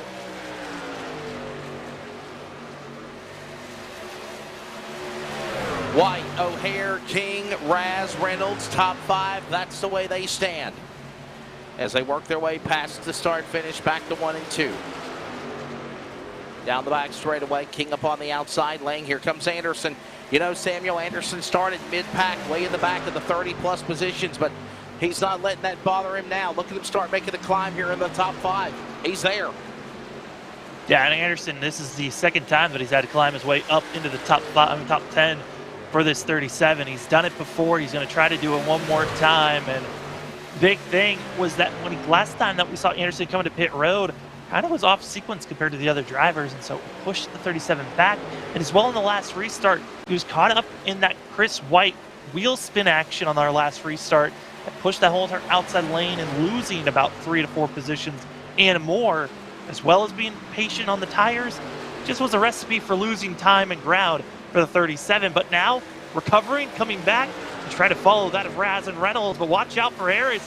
Fresh tires, lap down in the 11, trying to make some bold moves here. And look at now, Anderson and Smith make that battle for position going on as they work their way side by side off that corner. We watch it. Pretty exciting. Oh, boy. He slips up again. Hold on. Excuse me. Coming through. Harris had to check up on the bottom. Boy, oh boy. I mean, that is not the way that you want to see yourself dirt tracking it, and especially out of turn 2, coming out, having a driver underneath you. That is a worst case scenario for Frank Harris. He cannot afford to be involved in a wreck. The 11 has already used his fast repair. Just trying to get a solid run and just surviving this race, able to get by Kevin Smith, and that was a big, probably deep breath for himself. But here comes Kamari with the 15 with fresh tires. And somehow, some way, he comes out okay. And now we'll watch this. Up the racetrack goes Smith, and here comes now King. King now after O'Hare. Keep an eye on him. Remember, Samuel, I told you, he's my pick to win. Man, I don't want to jinx him, but I think he's got a good chance to win here now. Oh, and you almost saw him get out of shape for 21. Dirt tracking it as well, and we're now finding ourselves 41 laps under green flag racing for these drivers under this set of tires. We didn't really get to see this type of racing for our first stint for the majority of those laps. We saw 3 cautions that really made these drivers save their tires for a longer run. But these drivers all pitted back on lap 43, meaning they have got a lot of wear and tear, Wesley. And for some, their goal, make it to lap 90 to 91, so they know they're good on fuel and tires to make it to the end. But with the way that we're seeing some of these drivers racing, they got to be careful for sure that they don't just junk up their trucks immediately. Yeah, we're watching him again. It's working here. It's King coming off the corner. Nice drive. Here comes Reynolds. Reynolds and Anderson, they go at it now. Jack Daniels, oh glory, number 12 to the inside. Yeah. I think another thing, Wesley, that's helping these drivers that save their tires and were really patient, weren't trying to race up to the leaders, as some drivers are getting back out on track after pit stops and others having issues, is a cooler track temp. The track has cooled off dramatically compared to the way that it was at the start of this race. Start of the race, track temp was 104 degrees. Now, it's starting to cool off a little bit more each lap that we go on by, especially because those cloud coverage of it being mostly cloudy, it has helped the track temp cool off. And Samuel, with the track temperature cooling off, as we see 3 wide down the back straightaway, do you think that could make that also be a strategy for the drivers to try to save when they come to pit road because their tires can last a little bit longer? I think for those drivers that were being very patient on that last restart, like that of Cole Raz and Caden Anderson and Brian Reynolds, yeah, this is going to work out great for those drivers. They can stretch it out pretty good on tires, but it's going to be the fuel that's going to be the issue for themselves. I think they can go for another 3 more laps, which is going to put them inside the window to make it. But there are some other heavy hitters that just came into pit road. James Vining, Dan West Jr. and Dan Lather all just came into pit road for themselves, and we're expecting more of our drivers that are on the lead lapping up front to pit road for themselves. Here comes that of the 54, Robert Gamble. So Gamble on the pit lane. There's Tidrick. Only thing on fire for Tidrick was when he won Darlington back in 2001.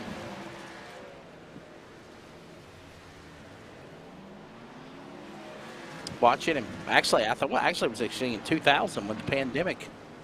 Yeah, holy cow. It's been a while since that man's won a race. It certainly has. Trying to find himself back in victory lane if possible. And for this is BJ Tidrick. I mean, he's had a couple of races last season where he almost found himself in a victory lane.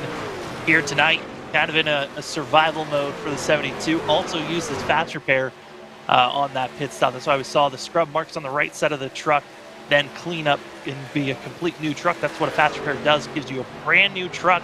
But now from here on out, that little safety net that you had, he's kind of thrown away. But Wesley, kind of the way that we predicted this race to go, found ourselves with a lot of wrecks early on. Now we're inside of that long green flag run. But now is the wild card. Do we get a late caution that changes everything? Yeah, that's the question. If we get a late race caution, does that allow the opportunity for guys to come down to the pit lane? As we see now, Smith coming onto the pit lane. He gives up a nice top 10 run, top 5 run. This could possibly be the money stop for the number 00. Looking, by the way, to be the back-to-back winner and a 3-time winner this year. Here's a replay, by the way. Look what happened to 00. This is not the way you want to come into pit road, Wesley, but it certainly is coming in with style. And somehow, Kevin Smith came into pit road like we're about to see here. No penalty given to the 00. Locks up the brakes here and then drifts it in. Hey, a little style points. It doesn't hit the wall, but that is a great way to lose time for the 00. And no penalty either. No harm, no foul, no penalty, no speeding penalty, no off the race course penalty or anything like that. So, yeah.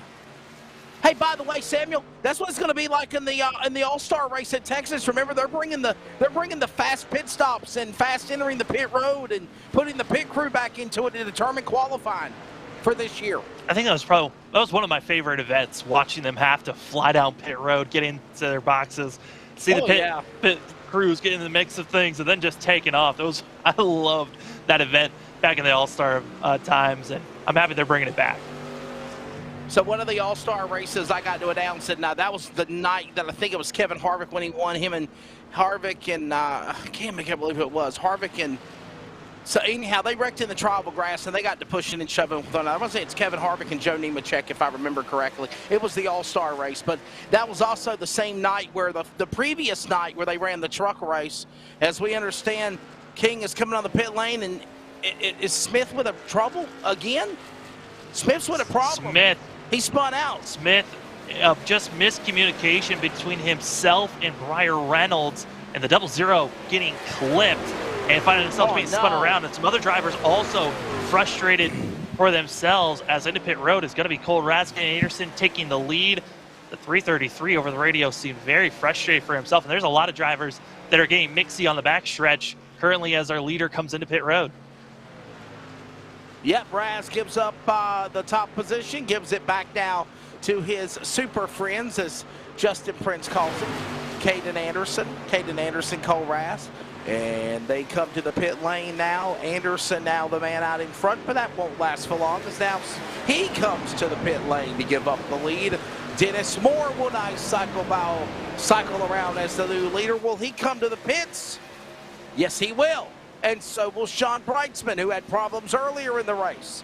So now, Samuel, Roy Grande will be the new leader until they cycle back around. And he's got about a 15-second lead over the rest of the field. I mean, it was. What do you think?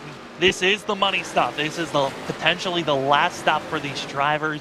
Roy Grande right now going to be having that of a 1.2 second, I think, lead over that of Chris White, and then going to be having that of Stephen O'Hare on the back bumper of Chris White, and they're coming and closing in as you see that white, red, and black number 6. He's coming in with, he's also having a little bit of friendships behind him, but there are some drivers caught with penalties. Chris Kamari going to be with an exit out of pit road penalty for himself, as well as a few others that are going to be having troubles and having to come to pit road. And that's the big thing here. We've seen Wesley of, especially last season, Dan West Jr. was notoriously known for having issues as the bats for the lead is on, but pit road penalties can be costly for themselves. Kamari, though, he's got to sit in pit road for another couple of minutes because of speeding into pit road on top of a poor exit out of pit road.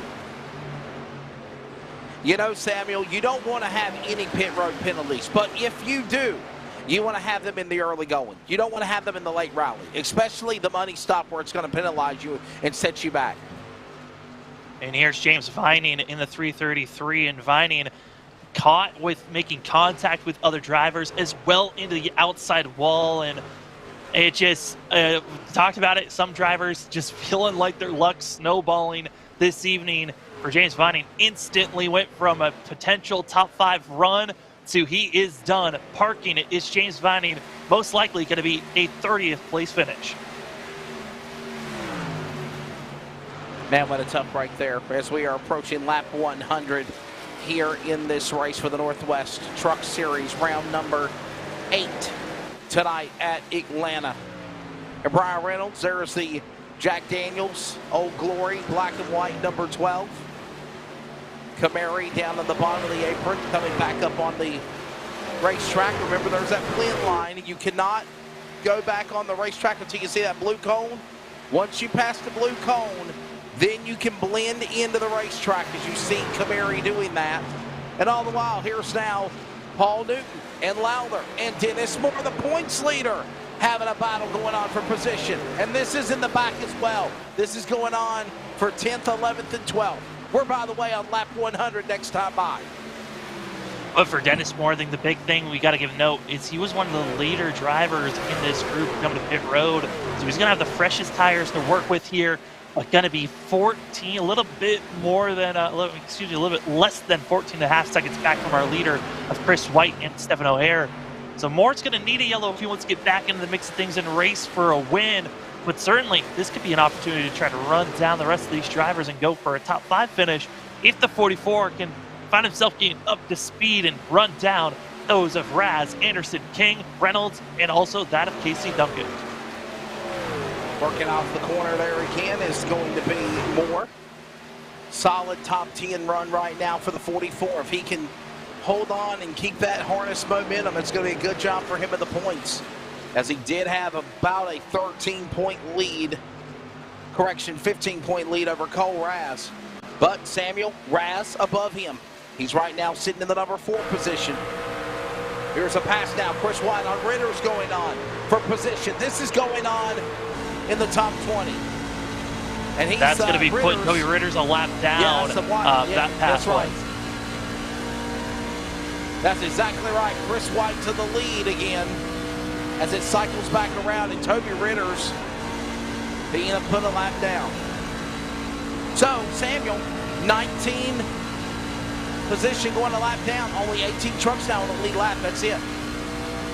Yeah, the next driver going to be watching out for is going to be that of Robert Gamble. But Gamble going to be finding himself with about that of 10 seconds between himself and our leader, and should be all right to stay in the lead.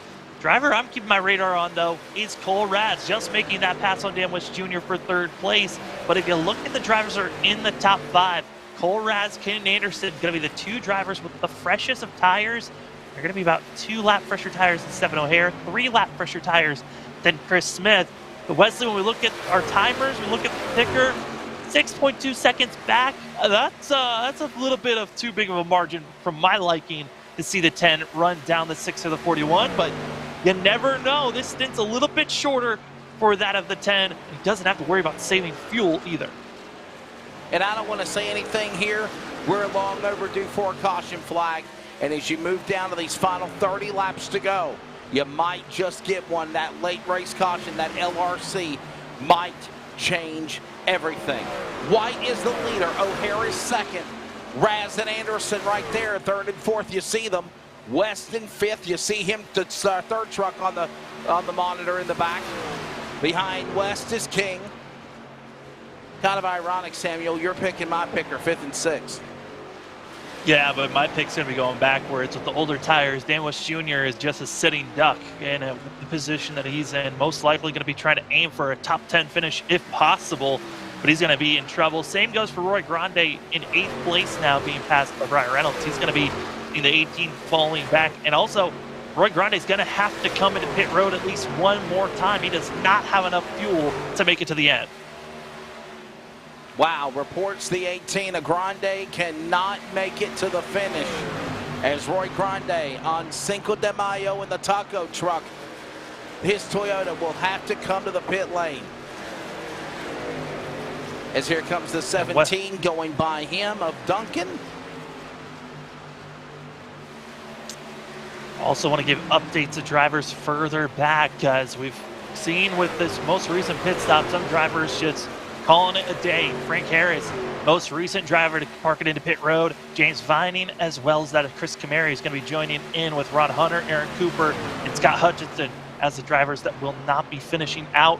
And Jeff Stabnow into pit road for the 24, and for Dana Rogers in pit road. They might be calling it a night, as the 46 trying to get by that of Roy Grande, and Grande now going to be falling outside of the top 10. Grande getting passed by Breitzman, not yet. Now he will, outside. Breitzman to 10th. 13, 14 seconds though, back to the leader. One smoking on the racetrack as he came back onto the speedway. Believe that was the 17 of Duncan. Believe he just made a pit stop. Or something happened to him, he was smoking tires. He actually is 9th in the race. Yeah, I think that smoke was from an earlier incident for in the 17, just was there. That is a thing here in iRacing where smoke sometimes lingers, as there's Ray Fortner going to be getting himself out back on the track for the 26. As a few of these drivers further back that are going with the 3-stop strategy, making their final stops of the day, but being multiple laps down, just showing the 2-stop strategy was the way to go to stay on the lead lap, but for some, they had to take that risk. As now going to be the pass for 3rd. Cole Raz did his best. But Caden Anderson now going to do his job to try to run down our leaders, but it's a 5-second gap lead, Wesley. That's a pretty big gap coming up to 25 laps to go. Could tonight be the night for Chris White? Everything working in his way right now, all in favor. He has struggled this season, but man, I'll tell you one thing, he loves these intermediate tracks. He loves tracks like Indianapolis and more. Don't forget, next week we're going to Coda for the Cup car. Then, Samuel, we're going back to another track, intermediate, next Thursday night. Place in my neck of the woods, Charlotte Motor Speedway. We mentioned Charlotte, Samuel, and that race coming up next Thursday. Should be another exciting 200 miles from America's home for virtual racing. I think it's Charlotte. I think of Chris White. Atlanta, though, this has been Chris White's night for this 6 machine, and his best finish so far this season was at Darlington. 2nd place finish for himself, his only top 5. His other top 10, though, was at Kansas, and Chris White leading the most laps. That's been the trend. Lead the most laps here in Atlanta, and you're most likely going to find yourself in victory lane as we stay on board with the 10 of Cole Raz. As he's battling with his teammate and trying to work with one another, trying to run down our top 2. Trying to certainly do everything he can to run them down as they work their way back across the start-finish line. 113 of 135. We're under 25 laps to go. And look at the drive. Look at 48 down to the inside. He'll make the clear on him, not yet. That's a lap truck. This is for 3rd and 4th. Lap truck in the way, 48 on the bottom as they work out of 4. And Anderson's going to capitalize and pull away from that, Samuel. Yeah, I mean, the big thing is he's able to get that outer lane, get the run, utilize the draft as well on the front stretch. Really worked out for Anderson there for a quick second, at least on the straightaway. But into the corners, that dirty air can be detrimental in losing time. But Anderson and Raz, they've done a great job since the last time we talked about really how much ground they needed to pick up here 10 laps ago. They've done, ran down about 1.5 seconds is about the time that they've done so far. that's on 10 laps. They had to run about 6.5 seconds. Still a lot of ground as they're 4.5 seconds back from Chris White and only 3.5 seconds back now from Stefan O'Hare. Closing in on 20 laps to go this time by when they come back to the start-finish line. Chris White looking to now be what would be the 7th different driver to win this year on the series after only one driver repeating this season, Kevin Smith. He did it. He did it last week at Kansas after winning round 2 at Richmond. And that was, Kevin Smith was not on my radar coming into this season as one of my favorites to be the first to go multi-time winning. I think I had Cole Raz or Caden Anderson, Dan West Jr. Some of the drivers that we've seen run so well previously. But I got to say, Kevin Smith, we saw it going into the playoffs last year, and last season, I should say, and when he puts in the time, puts in the practice, Kevin Smith is one of the fastest drivers out there, and he certainly has done that over the offseason into Season 9, becoming the first driver to get multi-time wins. But up front, it's that of our Cup champion from last season, Chris White. He's looking good currently right now, and he's done a great job pulling away from Stefan O'Hare. But this battle for third between Anderson and Raz, it has been disrupted multiple times now by lap truck drivers that have gotten fresh tires here in the past 15 laps. 18 laps to go. Here comes now Raz. He's in that number 4 position, trying to come after Anderson. This goes on for 3rd and 4th as they work to the back straightaway. 18 laps to go. Everybody stays on the outside lane in single file. Nobody has got anything for Chris White as we see Raz there 4 seconds back, as now he's trying to run to Garber and some more lap trucks off the corner. Watching this battle for 12th, kind of a shocker to see with Kevin Smith, who had 2 spills out of turn number 4. One was getting into pit road, other being clipped by Briar Reynolds. And for Kevin Smith, who was looking for a top 5 finish here tonight, now just hoping to potentially have a top 15 finish. Again, this is the battle for 12th that's going on between our Daytona winner of John Ottenbacher and our 2-time winner this season of Kevin Smith. I was going to say, though, Samuel, but that shows you the talent that Kevin Smith has as he's up in the marbles, up on the outside lane. I don't know if that's a good idea, as he had to back her down. He was really loose there for a second. But that just shows you how much maturity, and that's a word I want to use in a light term, maturity Kevin Smith has gained over the last year and a half running with the Northwest Racing Series for Cup and Truck. As we're riding on board and getting a sense, John Ottenbacher just riding along here in the last 16, coming up to 15 laps to go. Certainly, they want to see this race come to an end. But Wesley, over the radio, there are a lot of drivers frustrated with one another. Tyler Kim got forced up in the outside wall about 2 laps ago. He's still furious over the radio, almost bringing out that late race yellow, and it's always looming. We can't call this race being done, but certainly, Wesley, this race could get interesting if drivers are getting defensive with some of these blocks. Yeah, we certainly can't, man. We certainly can't. Hey, we're 15 to go. We're at the top of the hour coming up on it. Let's pause for 10 seconds of network identification, give you one commercial. We're side by side, and Samuel and I take you to the finish from Atlanta when we return.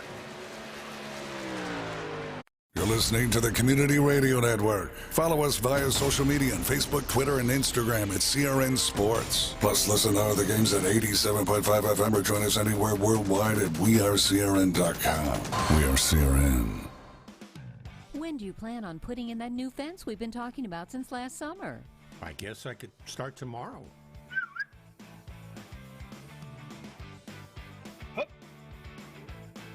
Protect the ones you love and protect your buried utilities by contacting 811 before you dig, either by phone, the web, or the NC 811 app. Know what's below before you dig. Visit nc811.org to learn more. Back at start finish, and it's under 15 laps to go. Samuel Dyer, Wesley Outland here with you, as this is the leader, Chris White, the defending Cup champion of last year. He drove the 83 machine last season, and now the number 6 Chris White Racing Toyota looking to finally get off the schneid and get that first win of the truck season for the Northwest season as well. And still a lot of racing left to go for the native out of Rochester, Washington, as he leads the field off turn number 4. 11 to go on the strike this time by Samuel. And you're on board with him on the bottom right. In a sense of the pressure here late, 11 laps to go. And for Chris White, he's still got himself a couple of drivers that are a lap down in front of him that he's got to watch out. First one's going to be that of Robert Gamble in the 54. Got by Tyler Kim. That was his first obstacle. But here late, got to make sure that you make these passes cleanly, because Stephen O'Hare is still in an opportune position. 6/10 back. One major mistake for Chris White, and that 41 can find himself being the next driver to have 2 wins this season. Samuel, how exciting is it? 7 as we come to 10 laps to go. Chris White has the possibility. O'Hare as well has the opportunity to be 7 of 8 winners in this season so far. 8 rounds in. Yeah, and a big thing for Chris White is the fact that he hasn't shown up for every single race. This is his 5th start of the season out of the 8 races that have been ran so far. And so Chris White is showing up late, not, might have missed a few races, but he still has the talent to be up front and always a driver to watch out for each and every week as the laps continue to dwindle down. But watch some of the battling that's happening back for 8th place. Dan West Jr., Sean Breisman, 2 drivers with very different types of stories this evening, with Breisman not having the qualifying that he wanted. Started all the way back in 26th. Dan West Jr. qualified well in 2nd, but it just has not had that long run pace. But the 46 really has had it. And under 10 laps to go, there's the Brights Boutique entry, number 46 of Sean Brightsman. You're on board with him now. How about that? They were able to get you 9 different drivers of the 36 or so that started this race. That's a pretty awesome job there. Yeah, that's a record. Yeah, it is a record. It's awesome. 9 of 35 we had on camera here tonight. And soon enough, Samuel, we're going to find a way to be able to try to grab these guys. I think actually on Monday night with Justin and I, we found a way to interview Sean Brightsman. 8 to go. Yeah, that's the big thing. But Sean Brightsman, he's got to be careful. He's racing currently right now. He's on track on his screen, but for a quick second, he blinked out on ours, and now he's blinking some more. 7 laps to go. You hate to see this for Sean Brightsman, but he's got to be careful. He's in 9th place. He was almost able to make the pass on Dan West Jr. with blinking issues. Just backs out of the racing situation. Doesn't want to get anyone in trouble with 7 laps to go. Ink and blink and nod is something you say for bedtime stories, not while you're in the middle of a race with under 10 laps to go. So we'll keep an eye on that for Sean Brightsman as he's on the home stretch, with now coming to the line in the number 6 of Chris White. 6 laps to go for the number 6. Christopher White holding on to that top spot. The laps winding down. The native, originally from Harrison Township, Michigan, from the Key Finger Lakes region of the Midwest, now from Rochester, Washington, the defending 2021 Northwest Cup Series champion. And Samuel, you remember you were with Justin and I in that battle for the championship. What a battle it was. And he, out of nowhere, won the championship because Sean Brightsman and the other driver took each other out, fighting in the grass to decide who would be the winner. And all the while, it was Mr. Chris White to step up. But other than that, he's been on a slump. No wins. No wins since last summer. And right now, he is doing all he can right now to get this win here tonight in Atlanta. Yeah, that race at Las Vegas that you and I, Wesley, both of us covered. And that was Lake Peterson and Sean Brightsman taking each other out with 40 laps to go for the lead and for the championship. And it was just gifted to Chris White there late in. Gotta say, this race was not gifted. This has been a grueling match for the 6. He was showed off in the first 30 laps. Chris White, he started all the way back in 19, had to carve his way through this field, kept that nose out of trouble. And for this 6 right now, 4 laps to go, he's waiting and hoping to see that white flag. So this race is going to become official. 3 laps to go when they come back to the start-finish line. Of course, the Chris White Racing Toyota hitting his marks. He's staying in that top spot right now. White, the interval is almost 3/4 of a second behind Stephen O'Hare. The 41. Anderson in third. Raz fourth, King in the top 5. Hey, don't feel bad for Dan West Jr., Samuel. I know you said he fell back. He's 13 behind the leader on second interval, but he's still got a solid top 10 finishes. Now Tendrick battles alongside. That's the lap truck as Anderson clears him, and we got 2 to go as they're back to turn 1. Yeah, big thing for Dan West Jr. I talked about it. He was just hoping to escape away with a top 10 finish, and it looks like that's exactly what he's going to get. Teammates now battling to see who's going to get a top 5 finish. It's going to be Dennis Moore and Tyler King. They've been right on top of one another for the past 3 laps, and Dennis Moore gets out of shape, and here comes that of Brian Reynolds trying to get his nose in the mix if he would steal away a top 5 finish here. Yeah, Tyler King and Dennis Moore getting a little antsy with one another as all the while here comes the final lap. The CRN 1 to go for Chris White. Champion the Cup, now looking for being now the 7th different winner in 8 weeks. He's on the back straightaway for the final time. And right now, feeling good, does not want to mess with lap traffic, has a full second of a gap to work with. That's going to be, I believe, Kevin Smith, who's having issues in front of Chris White. But Wesley out of turn 4, it's all the 6. Through the double dog leg, look at him nodding his head in satisfaction. Chris White, fist pump in the air, fist pump second time, a third time. He is a winner on the trucks of 2022 in season 9 for the Northwest Truck Series at Atlanta. Second spot, holding him off. How about that, Samuel, for Stephen O'Hare? But what a night for Chris. I mean, for Chris White, there were a couple of moments around live traffic where things got hairy, but this 6, talked about it, top of the broadcast, it was all about who could lead the most laps, and that was the driver that the trend to get the win. It was for that of Casey Garber as well for Dan West Jr. that found themselves dominating, leading over 100 laps or more. Chris White had a really challenge there in the first 40 laps, but once he got the lead, Wesley, it was all this 6. The driver out of Rochester, Washington's now going to celebrate with his masses of friends of the Pacific Northwest. A native originally of the Finger Lakes region of Michigan, now living up in Washington State from Rochester. And he wins here at Atlanta Motor Speedway. And he is going to burn them down here. He now becomes the 7th different winner of the season in 8 races. There's only one driver that's been a repeat winner in both the Cup and Truck. Caden Anderson for Cup, also Cole Raz for Cup, and of course for Trucks, only Kevin Smith, but Chris White. And Samuel, you got to think about it as Jeff Stabnow was trying to come in there to give him a blow. Dennis Moore sends him high up in the air. May the 4th or the 5th be with you. On the 6th of May, might I add, 6th of May in the Eastern time zone, Truck 6 wins. And Samuel, I will say this as well. Hey, carrying that momentum in to going to Charlotte next week, and we know how well Chris White does in Charlotte too. I mean, it's if we're sticking with the Star Wars, if we're sticking with the Star Wars references, I mean, this is a revenge of the 5th if it goes to Chris White. His 5th start of the season, and he gets himself a win. It's congratulations to Chris White. It was a good run for himself. But man, our other top runners, gotta say, for Caden Anderson, Cole Raz, they also came away with the surprise, top 5 in my eyes with the way this race started for themselves. And a very interesting race. I mean, by the way, I think, 3 caution flags? There was not even a yellow flag the second half of this race at all. Chris White picks up the win.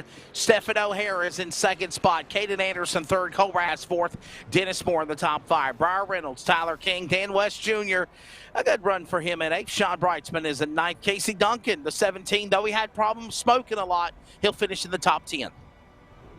Then 11th is going to be Paul Newton, who's more known for road course racing specialist, comes away with a top 20 in 11th, with John Ombacher in 12th. Troy Dackett going to be in 13th. Great recovery for the 51 after his troubles in the first 50 laps. Kevin Smith, 2 big incidences for himself in pit road, comes away with 14th, with Robert Gamble in 15th. Toby Ritter 16th, with that of Roy Grande. Ryan Bloom of Dan Lowther, as well as that of Carl Burke, going to finish out your top 20. And the rest of the rundown includes Dean Moore in 20th, Tyler Kim 22nd, BJ Tidrick 23rd, Vinny McDonald 24th, 25th, Casey Garber. Jeff Stab now problems on the start, couldn't get out of that slump again. 3 laps down in 26th. Ray Fournier 27th, Dana Rogers, Frank Harris, James Vine, the Catman. At one time, Samuel, a contender up in the front. He falls back 40 laps down in 30th. And then 31st is going to be that of Chris Camary, as well as Ron Hunter, Aaron Cooper, Scott Hutchinson. Going to be your 34 drivers that started this race, with that of Angel Ortega going to be your 35th driver that qualified but did not make the starting grid. And those were your unofficial racing results here at Atlanta. So that is a wrap-up here tonight at Atlanta Motor Speedway. But don't go anywhere. Coming up is the finish line post-race wrap-up, as we will grab a word with the top 3 drivers on the podium and get things wrapped up here at Atlanta, getting you ready for Charlotte. Hey, by the way, also getting you ready for the race at COTA next Monday night as well for the Cup cars, for all of those awesome things, man. What an awesome race it was. We'll wrap things up here in just a moment. Stand by with us. iRacing on LSRTV, the Community Radio Network at Atlanta, and a big win for Chris White. 7th different winner of 8 races this season.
Welcome back to Atlanta Motor Speedway. It's time for the finish line post-race wrap-up. By the way, don't forget, finish line is every Wednesday afternoon, 1 to 3 p.m. Eastern, with replays immediately after on YouTube, Facebook, coming soon to Twitch, and of course on Fox Sports Radio in the Carolinas, iHeartRadio Sports, and on the Community Radio Network. Wesley Outland, Samuel Dyer, back here with you at Atlanta, and it's time now for the post-race wrap-up. We will talk to Chris White here in just a moment, but first we grab the top 3.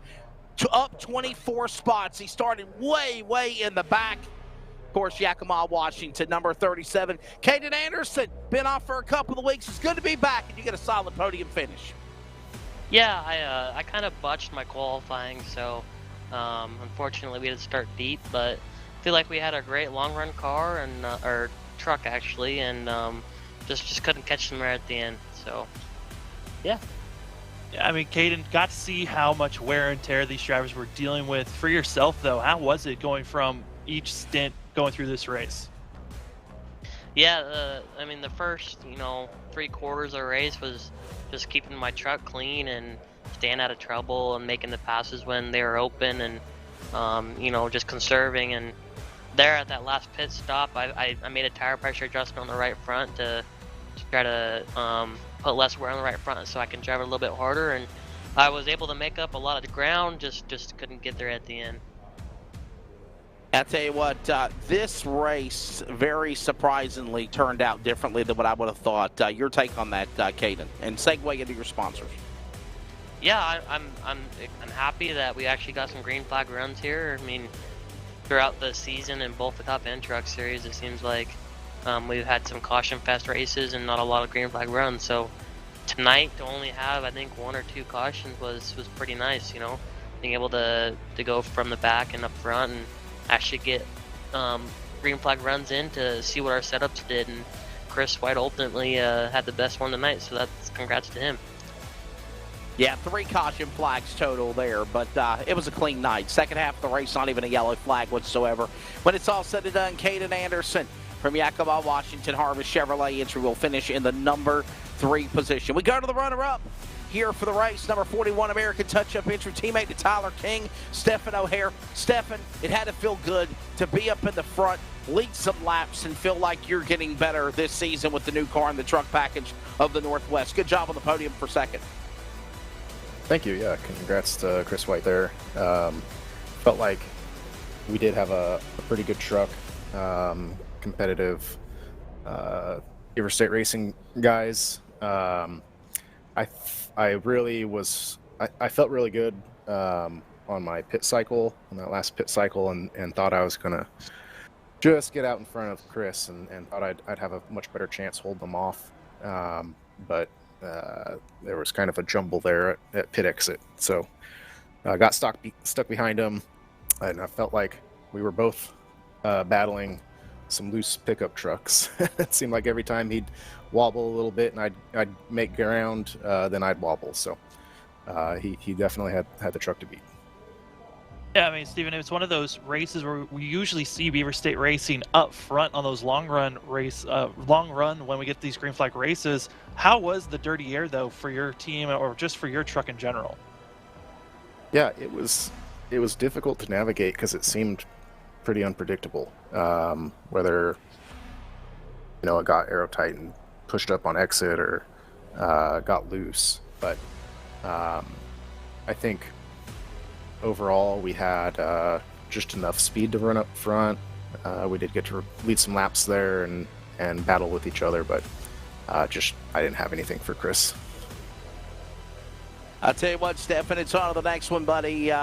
Charlotte Motor Speedway, any chance to keep the same setup you've got, except it's going to be under the lights as Charlotte next Thursday night, but kind of the same kind of racetrack. Do you feel like you can carry that momentum into the America's Home for Virtual Racing next Friday or Thursday? I hope so. We seem to run pretty well on these tracks, style tracks, so we'll get to work, start making some tweaks on some setups and see if we can't hit on something. Hey man, segue into that. Thank your sponsors there, buddy. Yeah, always American Touch-Up Paints, Nicole Brand Photography, Beaver State Racing, and More Speed. And then certainly thank you guys at LSRTV and everybody at the Northwest Racing Series.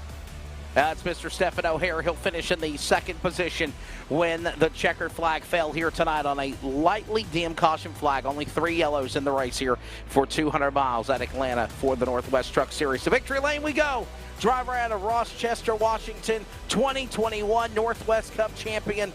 And since then, not really many accolades to talk about. Welcome back to victory lane, Chris White. Tonight was your night, truck number 6. We've got you also on the bottom right of the camera. What a win for you, man. How do you feel? Wow. That's all I can really say is wow.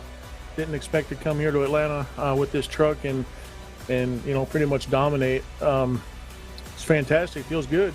It's hard to believe, though, that, these 4 or 5 years I've been running in this league, this is my second Truck Series win. Felt like I could have had many more, but it's sure tough to get them. That certainly is true. I mean, coming into this, Chris, you had a second place at Darlington. Felt like you potentially could have won that race also. But here tonight, you were climbing your way through the field in those first 30 laps to get up front. How was those first 30 laps to get to the lead? Because once you got the lead, it seemed like it was cruise sailing for yourself.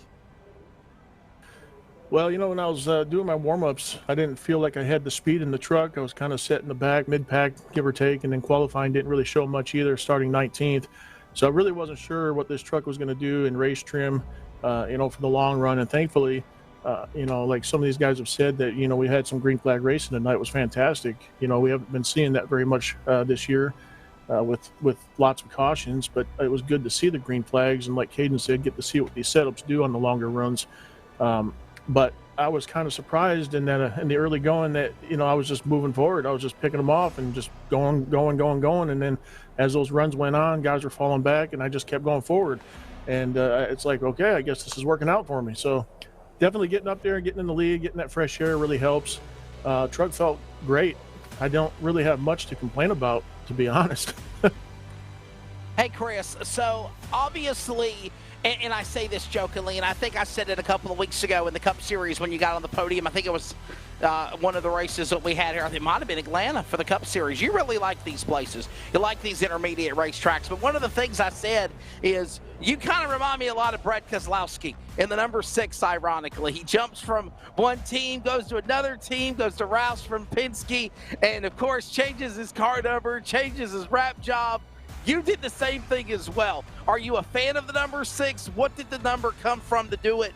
And, of course, do you feel like you can keep this momentum going to Charlotte next Thursday night for sure? A place that we know in the past you've done really, really well at. Matter of fact, I believe it was Charlotte where you got yourself another podium finish last year at. Yeah, I certainly like these tracks. Atlanta, Charlotte are pretty similar.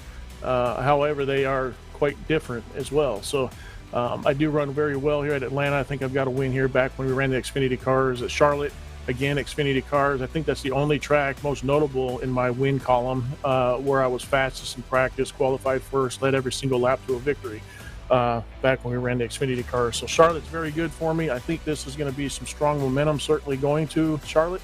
And we're going to take the same truck there. The setup will be a little bit different, I'm sure. And I hope we run well.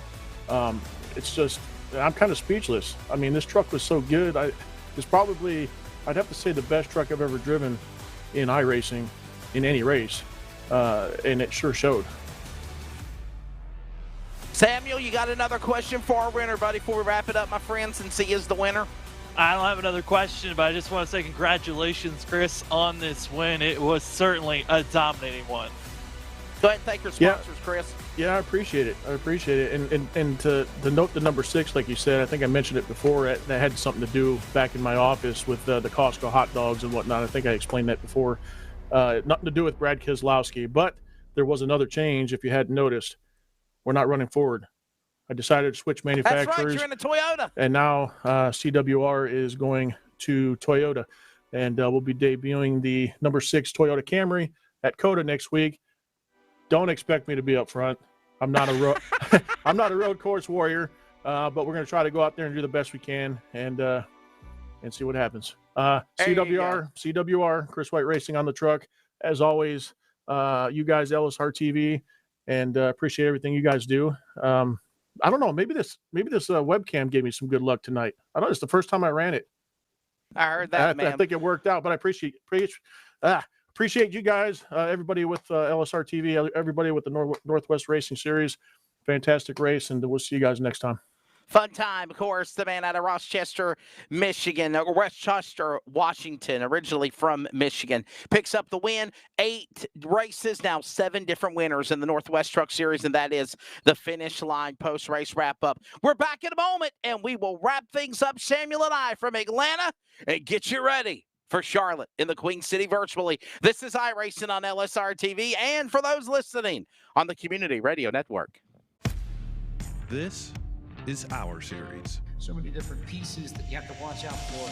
where the stakes are always higher, $300,000. where virtual meets reality, How bad do you want it? They're wasting no time getting at it. where the best thrive and the flawless win. This is the eNASCAR Coca-Cola iRacing Series.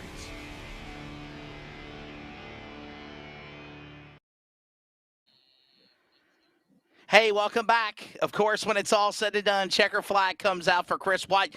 And Samuel, you can see the excitement. Of course, I hope you enjoyed just some of the cool new bells and whistles and things that Jeff Stabnow, Charles Wooten, and everybody, Mason Heimbaugh, all the production people behind the scenes, and even from years past, have made things be where they're at now. And Samuel, honestly, I don't think Charles is done. He'll think of another crazy idea. He'll add another 10 monitors in his office.